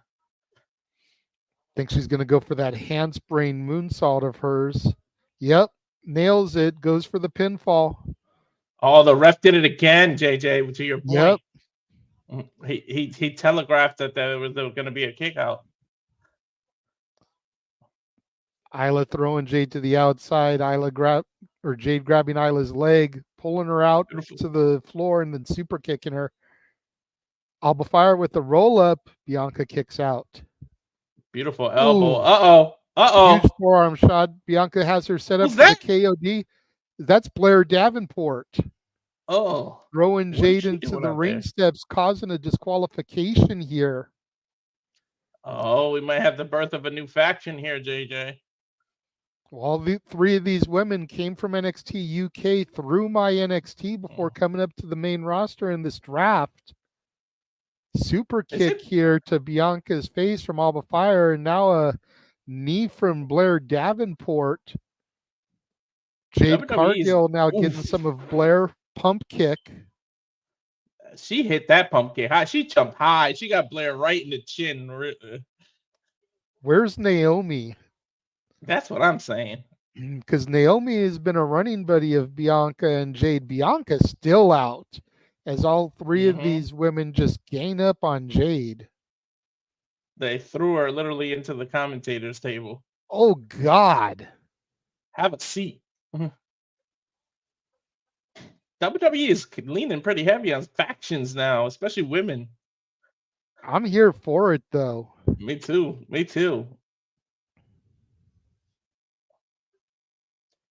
You know, with an ending like this, they can ask for a legit rematch since it was interference, and we might get a match added tomorrow.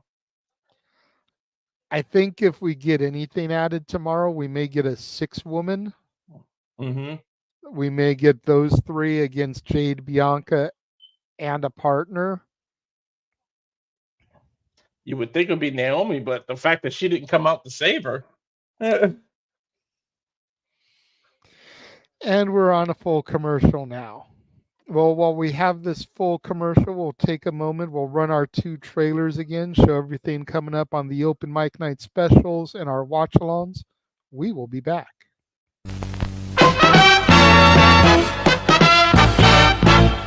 And now, preview time. So let's take a look at what's coming your way.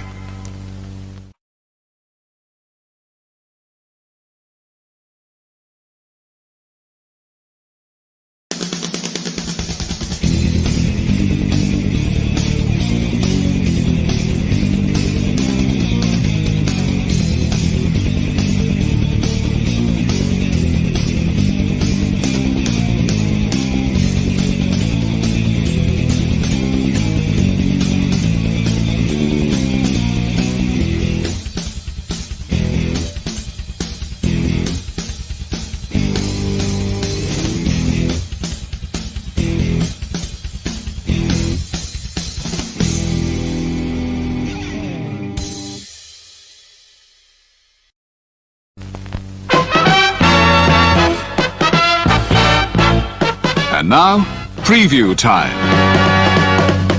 So let's take a look at what's coming your way.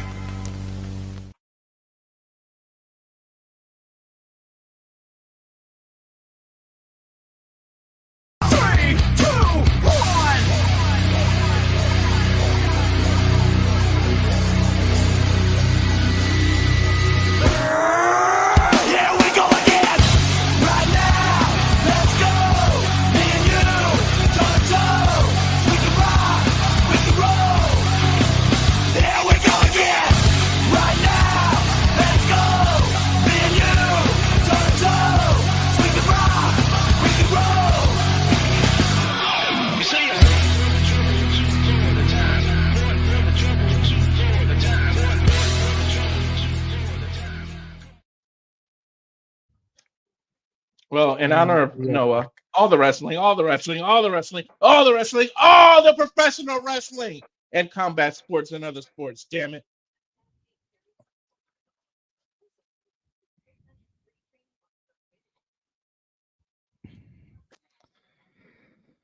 And we did that. We're still not all full commercial people. There's no picture in picture right now. I know.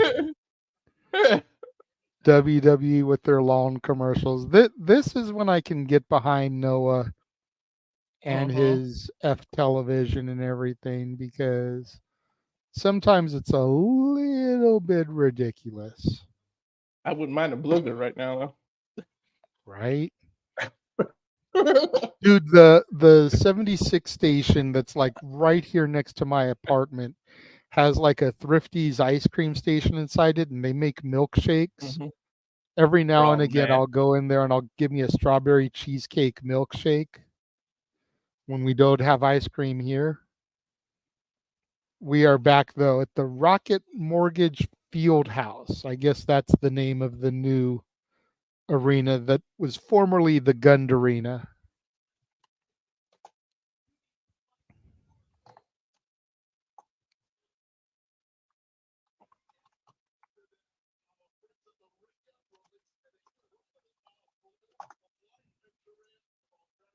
Uh-oh. They're talking about Michael Cole and some kind of deep dive in from the ringer. Yep, how Michael Cole got over. He's called 23 WrestleManias. Just to put this in perspective, y'all, that's more WrestleManias than Gorilla Monsoon. And I do believe that's more WrestleManias than Jerry Lawler and JR. I think so.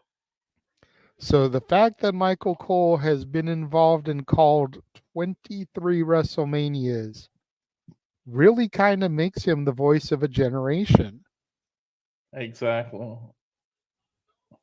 And tomorrow, apparently, Jelly Roll will be performing. Guess I'm going to have to go to the bakery store and buy me a Jelly Roll that I can eat during his performance. That might be when Noah goes to the bathroom. That's fair. And it's official. Bloodline rules tomorrow for the Undisputed Championship. Gotta wonder who's going to come, just like WrestleMania, who's going to come and help Cody. Of course, we got the grudge match between between CM Punk and Drew McIntyre, with Seth Rollins as our referee. Punk's first one-on-one match since getting injured at the Rumble, first televised one-on-one match since his return to WWE. The Women's World Championship, of course, will be on the line as Mommy looks to get back on top and dethrone the faker, Liv Morgan.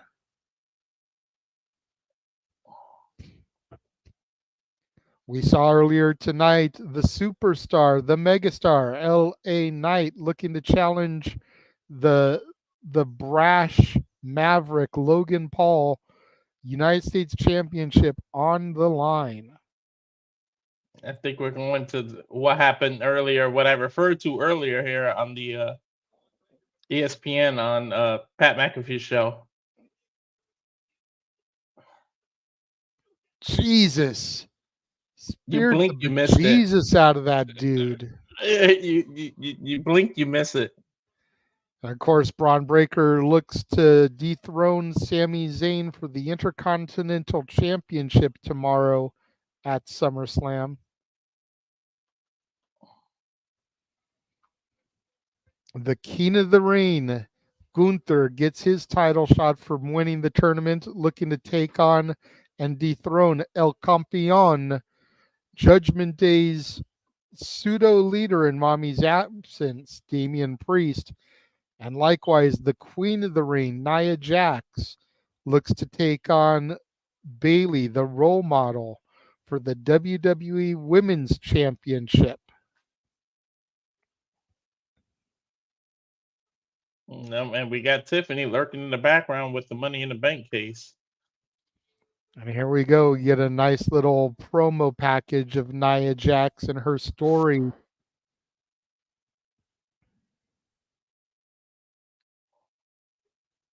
Showing her career highlights where she's a former Raw Women's Champion. She beat Alexa Bliss. She beat so many people.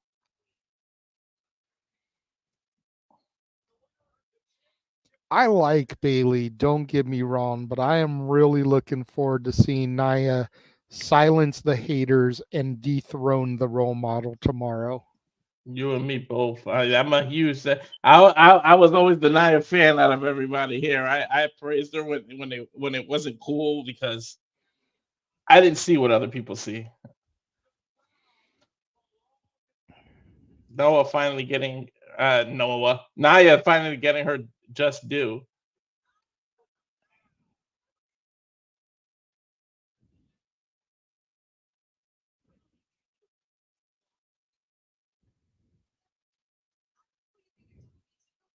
I think we might get the BBW Bailey promo here. Yep.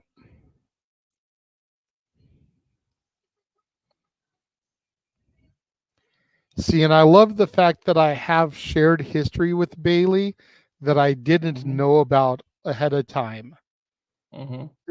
Back in 2005, my daughter's mom and I went up to Newark, California to Big Time Wrestling, not far from where you are right now, for a fan fest and got to meet a bunch of legends. Here's me and her posing with the Iron Sheik. Look at Bailey in the Iron Sheik. Same t-shirt, same headband, same backdrop. You see that board behind him, the board behind us. Come to find out she was at that same fan fest as a fan when she was in the early stages of her training and everything. Look at that. Small world, man. It's a small world after all. Like, I'd love to meet her again since, we do have history from her in Championship Wrestling from Hollywood when she wrestled under Davina Rose. That's why I was coming back on screen. Again. I'd love to see her again and show her those two photos and be like, we were in the same place at the same time and like we didn't even know it. How crazy is that shit?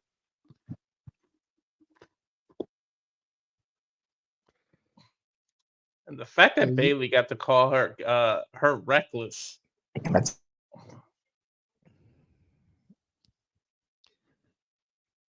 Oh, Jeff left again. I was going to get his thoughts on something. I thought I beat him to the it's a small world. I thought that's what he came out to do. No, Zazu. Anything but that.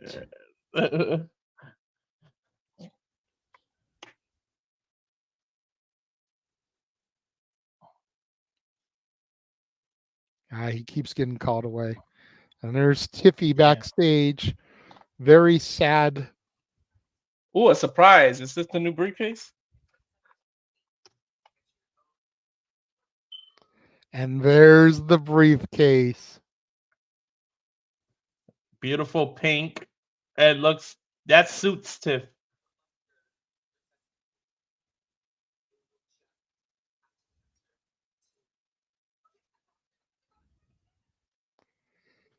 Thank you, Queen. Did Nia just sign her own? Piper Niven and Chelsea Green. Oh, you said it right. Of course, gotta say it right. I love the disdain on Piper's face. Like she's not secretly a little bit jealous. But I love it. Her briefcase has a strap so she can wear it like a purse. Yeah, I thought she would do that. But did Nia Jax just sign her own death warrant, giving her the present that she can use against her?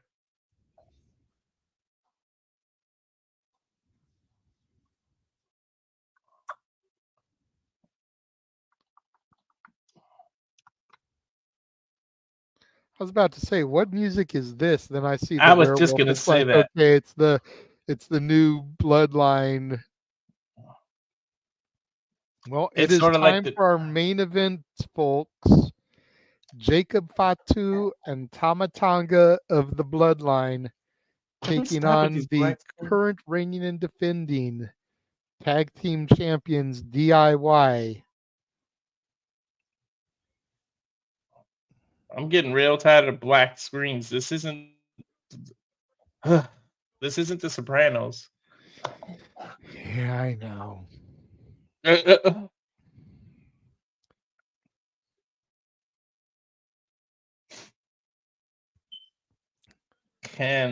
Downside of network television, man. Exactly. Another month and a half, September 13th. Mm-hmm.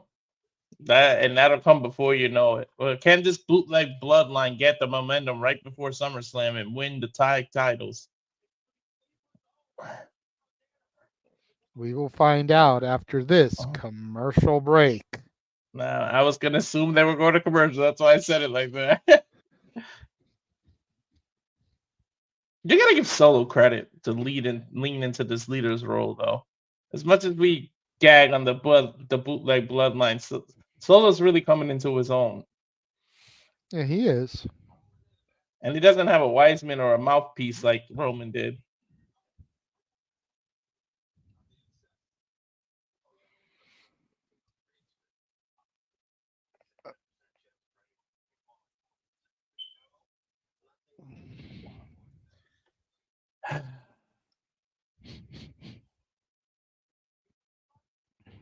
How many commercials can it go to? How many of the same commercial? You know? We can pretty much at this point guess what the next commercial is going to be and be like 50% right.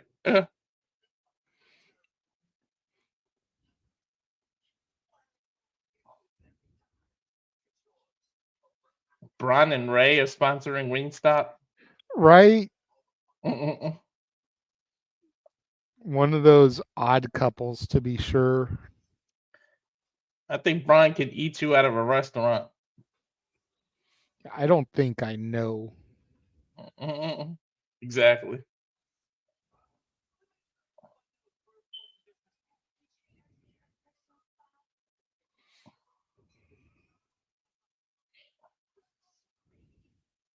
Well, while we're in full commercial, let's take the time to thank everybody who's watching across all of the channels on Jeff Meacham Network. Thank you. Yes. We couldn't do it without you guys. Again, thank you. And if you want to dictate, you can super chat. It's as simple as that. Give us something to talk about in between commercials. You can dictate any conversation by super chatting. Yes, and as the graphic showed, if you want to see Raw watch-alongs, just gotta let us know.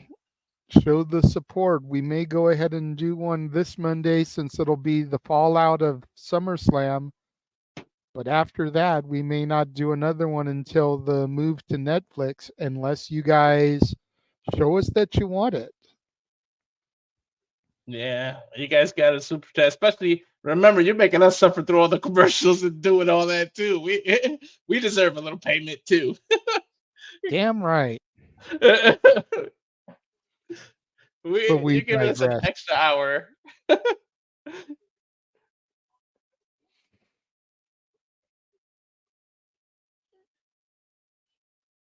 And there's what I was talking about. Yep, I don't even get to see Jade. Man, I wish you were going to be able to go to that. I'd find a way to send you my AEW Jade figure that I have, get her to sign it, and then mail it back. Yeah. God, I wish. You see what Jeff says right there? He's willing to. You see what Jeff is saying here? He's willing to commit if the demand is there for Raw and SmackDown. So you just got to let us know. And I'm always down. We need to get my some more content is the water that helps my channel grow. So we need it. Exactly. Okay, this I don't get. I mean, I get to a certain extent they got a show for Fox and everything because they're on Fox, but why would they promote something that kicks off opposite of SummerSlam? Right? It's like tomorrow night is baseball night in America. 3 baseball games here on Fox. but we want you to watch the Peacock Network and our PLE. What the hell? That is a demand by the network, not the company. I know, and I said that it. I said and it was. Sucks. Oh God, here we go.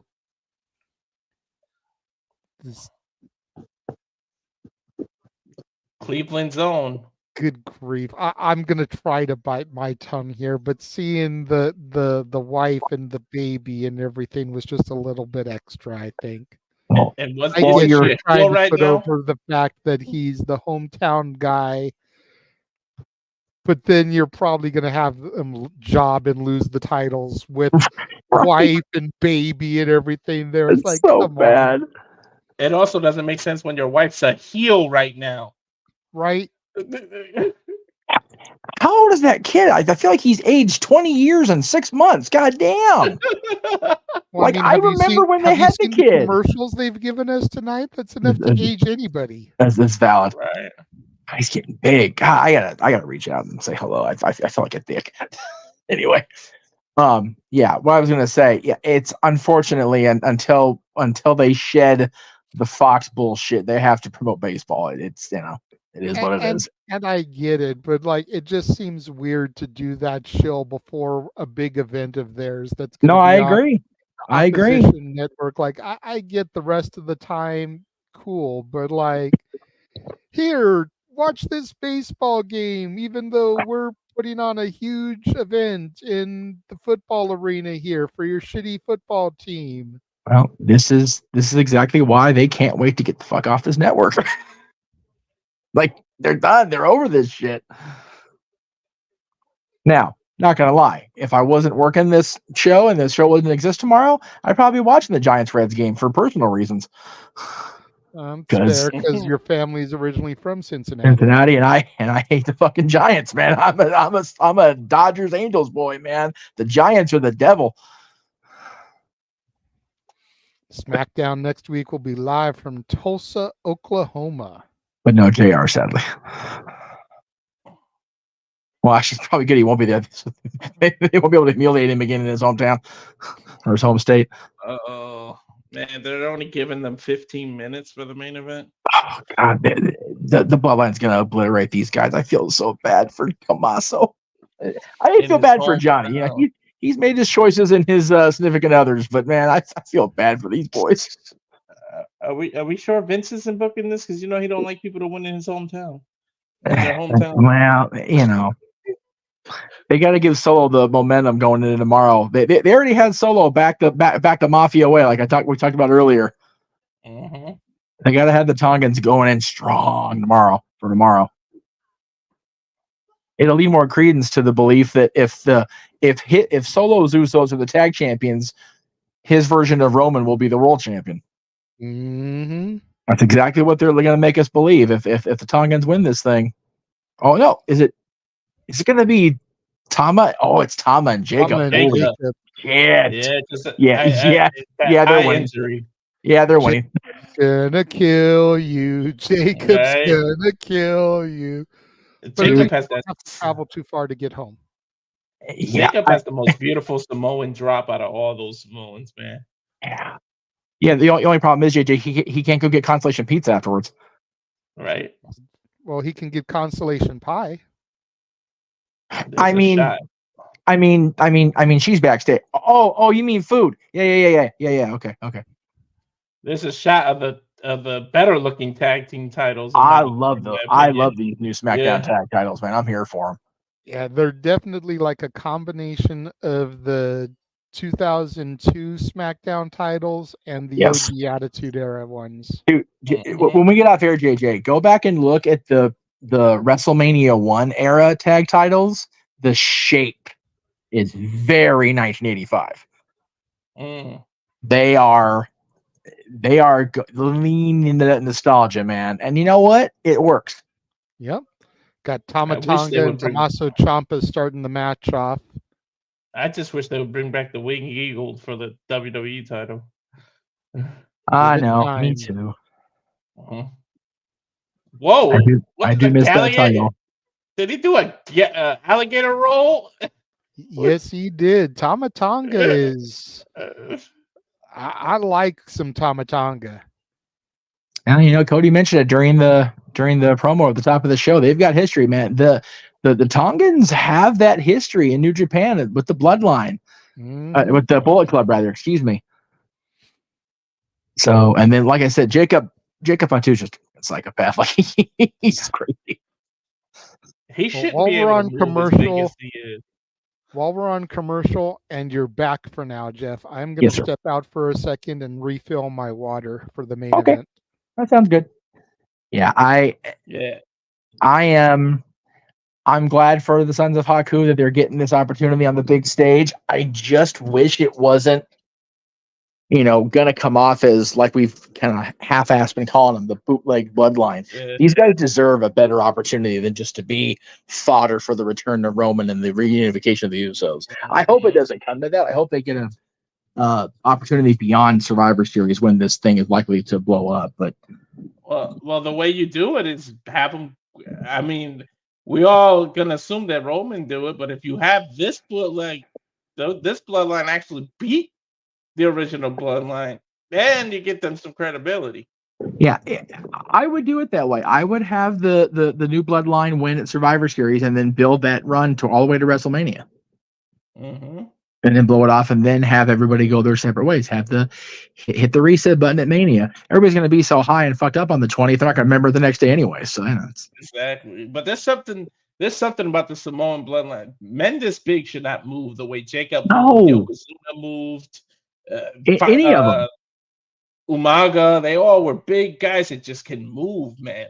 Yeah, Cody was talking about it with LA Knight on What Do You Want to Talk About on YouTube. You know, being a bigger guy does not necessarily mean you are going to be a sloth in the ring. You know, yes, Yokozuna lost his, you know, ability slowly because he just kept gaining weight. But for the most part, Dusty, the Bloodline, you know, guys of that size and ability, you know, just defied basic physics. Exactly. Go ahead. No, I was gonna say, yeah, Yoko, that first like year and a half run, he had the title. That man was moving, and he stayed at that 500-ish. It's when he got into the 600s where he lost. I would say prior to regaining the title from Hogan at King of the Ring, he was on his game. Once he became the champion and started that long 10-month run is when he started to lose control of it.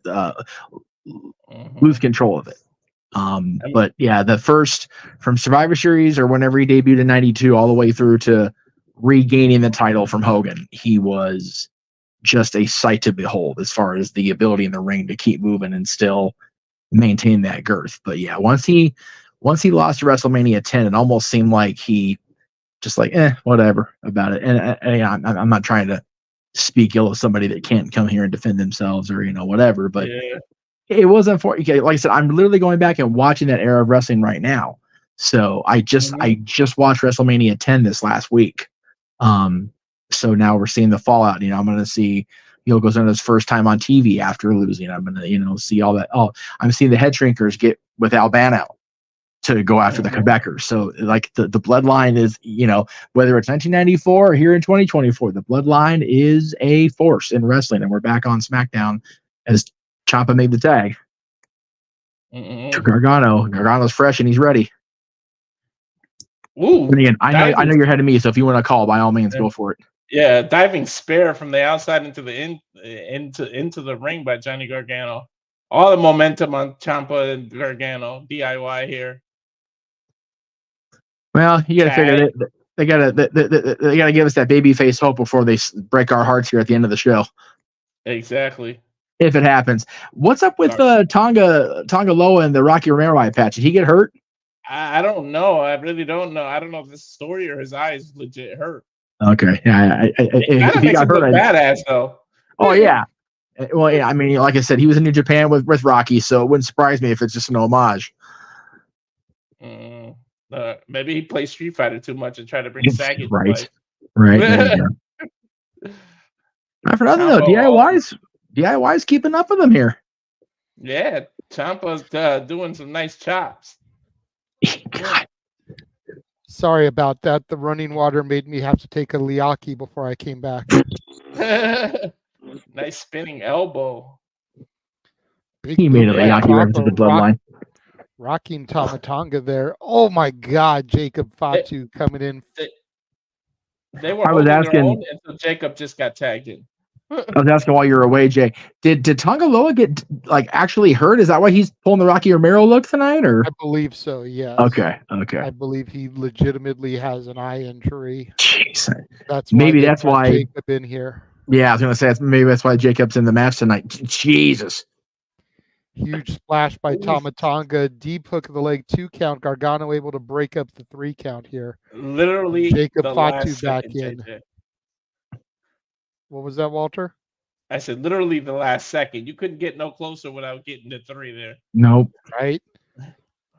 Huge headbutt from Jacob Fatu to Gargano. And as we all know, you don't want to take a headbutt from a Samoan. Mm-hmm. Or deliver 1-2-1 because it's the same effect. It doesn't help yeah. you. God. Jacob missed a hip tap on the outside of the ring. Oh my God. Gargano with a nice roll up here. This could be it. No. Tama Tonga with the kick out. My God. Line tag by Gargano. Freaking hip attack is still Shatter fucking with machine. me. Shatter machine, JJ. Yep. And Gargano's feeling it. Oh, they take it too long. Ciampa's got to get out of the Way ring, too though, long. because he's not the legal man. Samoan Spike from Solo Sikoa takes out Ciampa.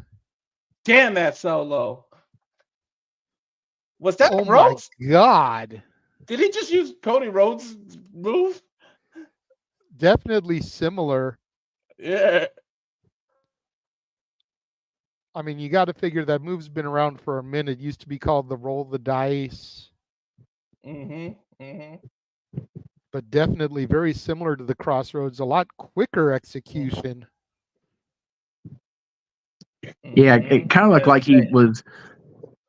It was almost gonna be more of a Scorpion Death Drop reverse DDT, but like the Gargano kind of like rolled into it. Yeah, Gargano with a pair of super kicks there. Yep. They got to do something. Tongaloa back on the apron and a super kick from Gargano to Tongaloa. Make it 3 of a kind there. Damn. Gargano with a suicide dive to the outside, taking out Tama Tonga. Man, the Bloodline had the momentum, and Gargano's taking it right back. It's got the helmet in there. Rana. But yeah, you don't do that to Jacob. You don't make a Samoan land on his head. Yeah, Just that's Jesus. Super kick. Come on, Johnny. You're a fan of the history of the business. You should know better than that. Pop up Samoan drop. Shades of Umaga with that one. Beautiful Samoan drop. Yes. Best moonsault ever. Shades of the Fallen Angel. Oh, and an Impaler DDT. Floats into the pinfall. 1, 2, 3. That is it. Oh my God. Bloodline are the tag champions now. Holy hell. Oh, Samoan wow. Werewolf, Jacob Fatu, and Tama Tonga have claimed gold in Solo Sikoa's bloodline. What is this, 2 months into their debut? And they're already Acknowledge them. Wow. JJ, what is this, 2-3 months into their debut and they got titles? Probably Well, 2-3 Jacob came the months latest. for Tama Tonga, Yeah. but Jacob Fatu is the Yeah. most recent one. He's only been around for about a month. Yeah, that's true. Look As at we this go to again, the the replay pop-up here. Samoan drop. And then the best moonsault ever, Shades of the Fallen Angel, Christopher Daniels. And then that Impaler DDT with a little bit of a twist to it. 1, 2, 3. And that is it. The Samoan Werewolf able to claim the gold for the bloodline. You got to wonder if they get to use the freeboard rule. And the gold draped on the tribal chief's shoulders. Is that foreshadowing what's going to happen tomorrow? This new tribal chief with gold on his shoulder. The rest of the bloodline with their ones in the air, acknowledging their tribal chief. And And just as a friendly reminder, it is official from the opening confrontation. Bloodline rules tomorrow as Cody Rhodes looks to defend his championship against the tribal chief, Solo Sikoa. For the combat keen Mr. Reliable Walter Cruz, for the man whose name is not on the marquee because that graphic was taken down, Jeff motherfucking Meacham. I am the Renegade of Wrestling, JJ Williams. Thank you all for tuning in to this impromptu watch along for WWE SmackDown. And again, y'all want us to do Raw and SmackDown watch alongs like we've been doing for NXT and Impact. Got to start showing that support. We'll do Raw on Monday, but anything after that, you're going to have to show some support, get some super chats in, let us know that you're going to be here for it. And of course, it relies on my work schedule. If I'm not working on a Monday or a Friday, then we'll do it. If I am working, then probably not, because Walter is only able to get a free trial to Hulu Live. He's not going to keep paying for it. Which here's your reminder, Walter, cancel. Mm-hmm. That way you don't get billed. Well, at least we're only a few weeks from, or a few months from SmackDown being on USA. I'll be fine with the sling. But yeah, I mean, all in all, it was a solid episode of SmackDown for the Go Home show. We had a good confrontation for Cody and Solo setting up the show, getting the Bloodline rules worked into things. We got the debut of the pink briefcase for Tiffany Stratton. We had Blair Davenport joining the Unholy Union, or at least, as a little bit of an ally. I don't know if she's going to be a full-on member of the team, but showing that she has an allegiance to them, costing Jade and Bianca their opportunity at the tag titles. We got new tag team champions. We had the next chapter in Melo versus Andrade. Pretty solid show. I'm curious to see what happens now tomorrow. I think tonight's SmackDown kind of upped what I was looking forward to and my excitement level for SummerSlam just a little bit. What about you guys? Like I said, I'm into it. If even if we were going to be covering, I'm definitely was going to watch. So I am all about tomorrow night. And like I was showing here a second ago, man, we've got at least 8 hours, probably more, of content tomorrow between SummerSlam Open and Mike Night. So please, everybody, make sure you're back here tomorrow at 6 p.m. Eastern, 3 Pacific for our coverage of SummerSlam. You two boys on the call, yes? Is that the plan? Mm-hmm. Mm-hmm. I believe we're looking to do a 3-man booth or rotating panel, because me and James have done SummerSlam the last couple years. Okay. But Walter's also kind of gotten into a groove here. So yeah, we'll just kind of see how James is feeling in the morning. If James is, swamped with stuff with his uncle, then it'll just be me and Walter. If James is able to step away from that stuff and devote and dedicate, then maybe we'll do a 3-man. Maybe we'll do me as play-by-play and them rotating in as color people. I'm also I know I'm not the greatest play-by-play man, but I feel like I did a decent enough job tonight. Yeah. I'm going to reach out to Big G if he wants to chime in during the World Heavyweight Championship match as well, kind of a lead into Berlin. That would be cool, yeah. Yeah, we got SummerSlam tomorrow, and as we've been touting for a couple weeks, our post SummerSlam edition Open Mike Night will be right after SummerSlam, and we do have our topics. God help us. Thanks to everybody on Twix this week. Good grief, Charlie Brown.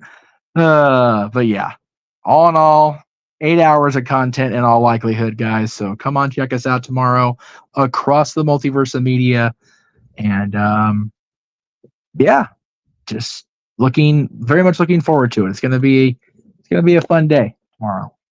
SummerSlam's always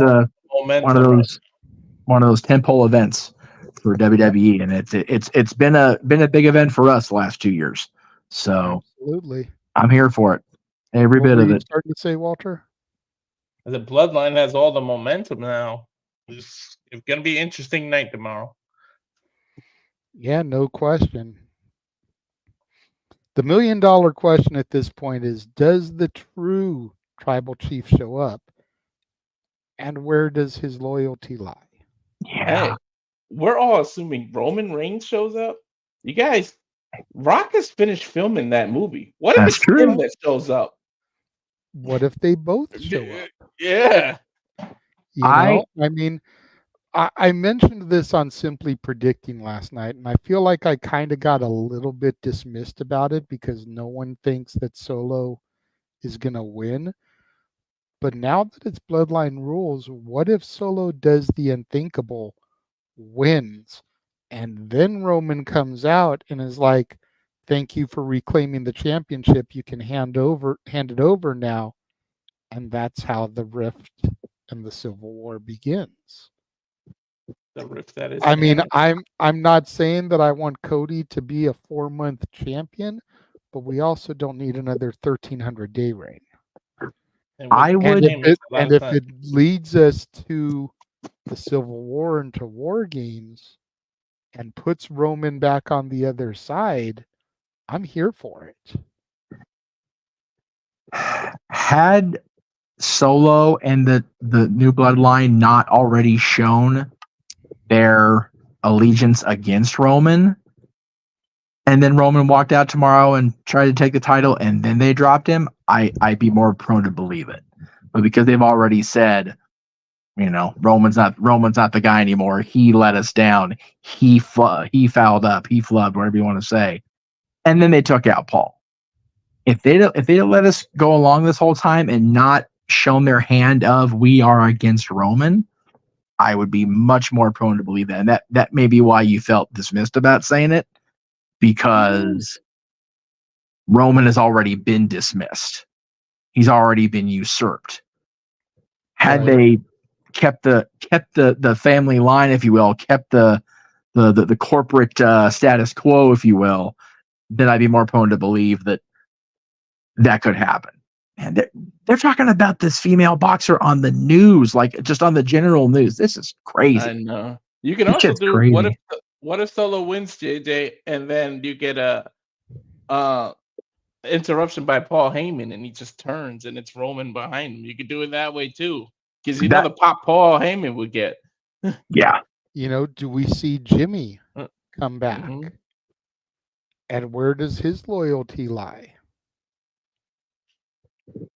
If Jimmy shows loyalty, Jey Uso is not booked on this card. No. Could he play into the Bloodline rules? I was going to say, they've kept everybody that was in the Bloodline away from booking tonight, or tomorrow night, rather. I don't think that's by accident. That's a fair assessment. Not at all. Yeah, Jay's been active. He's not booked. Jimmy's not been active since the Bloodline took him out. Roman's not been active since WrestleMania, except for that one social post the day after. Paul's not been active other than, you know, his typical Paul Heyman Twix and Instagram posts since the Bloodline took him out.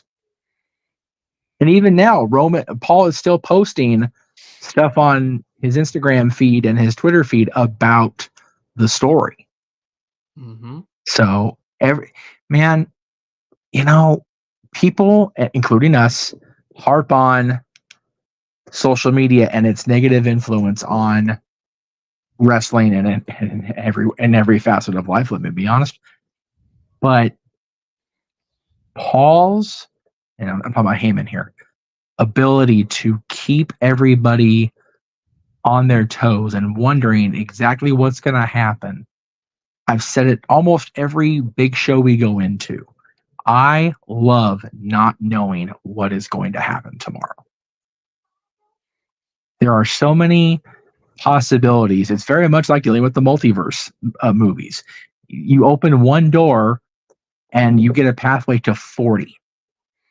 Yep. Like, I'm here for that. Solo can win. Solo can win clean. Solo could lose because of Roman. Solo could win because of Roman. There's so many different possibilities. And I love that we have to guess. I'd rather not know. The unpredictability is what makes it watchable. I agree. I would love to know Heyman's answer to what inning are we in now. Well, it's funny you mentioned that because I went back. I was feeling down before I went to Universal yesterday, so I threw on the main event from WrestleMania, and Michael Cole. It's the 9th inning, and it's like, is it though? Looking back, is it real? What were we in the 9th inning in April? I don't think we were. I think the 9th inning will be Roman Rock. Yeah. That's the 9th inning. It almost has to be at this point. Because something I had said all along was there's no reason that Roman couldn't lose the title and by the 9th inning regain the title. True.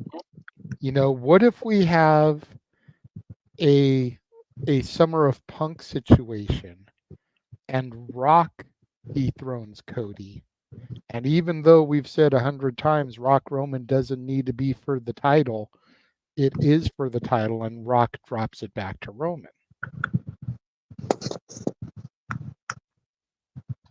It's like it's very much a possibility that could happen. It could very well play out that way.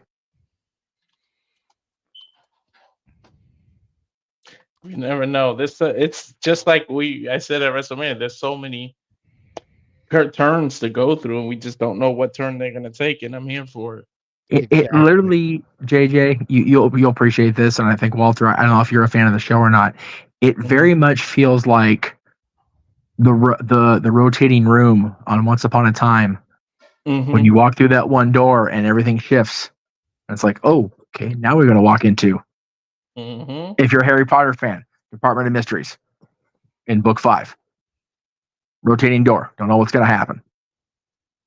Choose your adventure story. Just multiple combinations. I got a question for you guys. I love to choose your adventure stories. Those were good shit, man. Absolutely. Far underrated.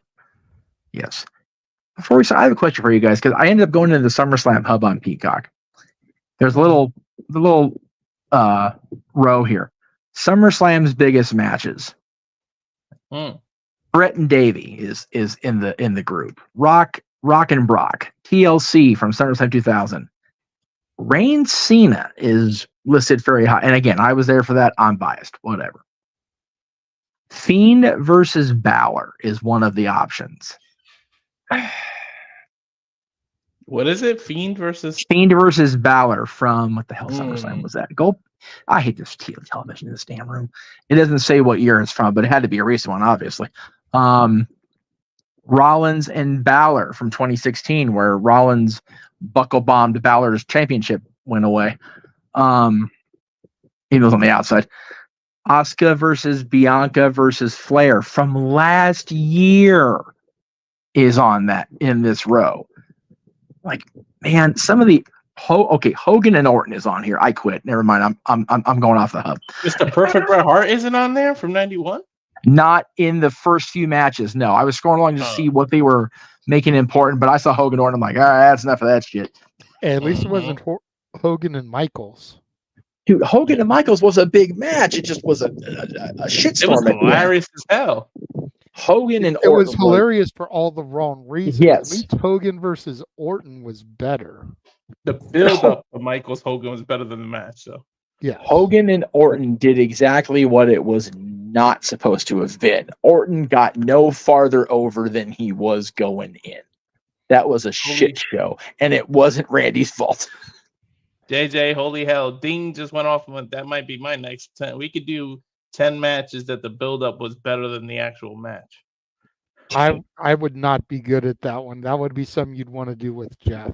Yes, that's valid. We got to do a lot of research, though. Woo!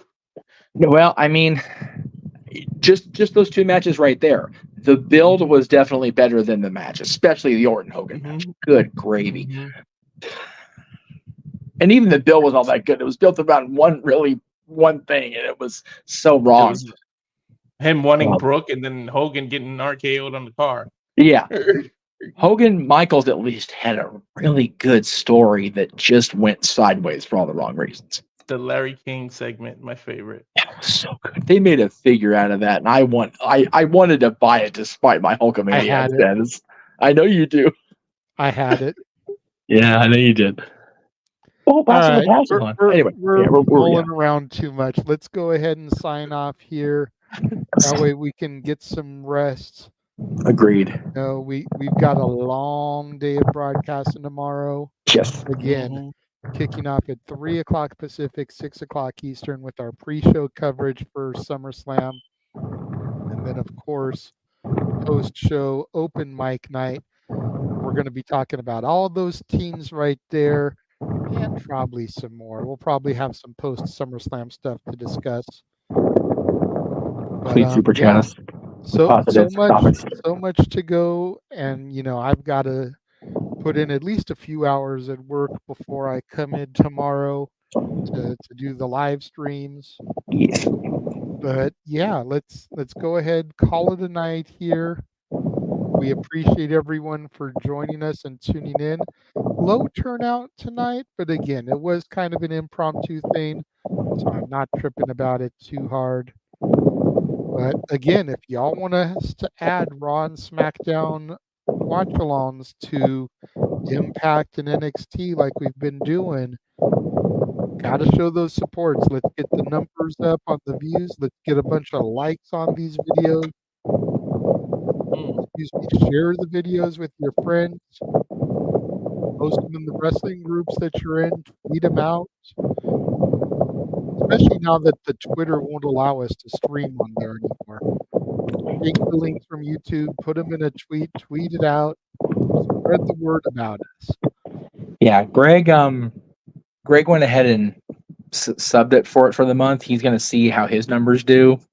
If I like what I see, I may go ahead and pay for it come next payout, but we'll see. That's you. I'm not paying for a check mark. I understand that. But yeah, thank you all for joining us and tuning in. And producer man, since you're clicking on images and stuff, if you want to go ahead and roll that signature, we will see you guys tomorrow. Good night, everybody. The Jeff Meacham Network's Multiverse of Media. For over 15 years, the recognized symbol of excellence and the standard bearer in coverage of sports and entertainment.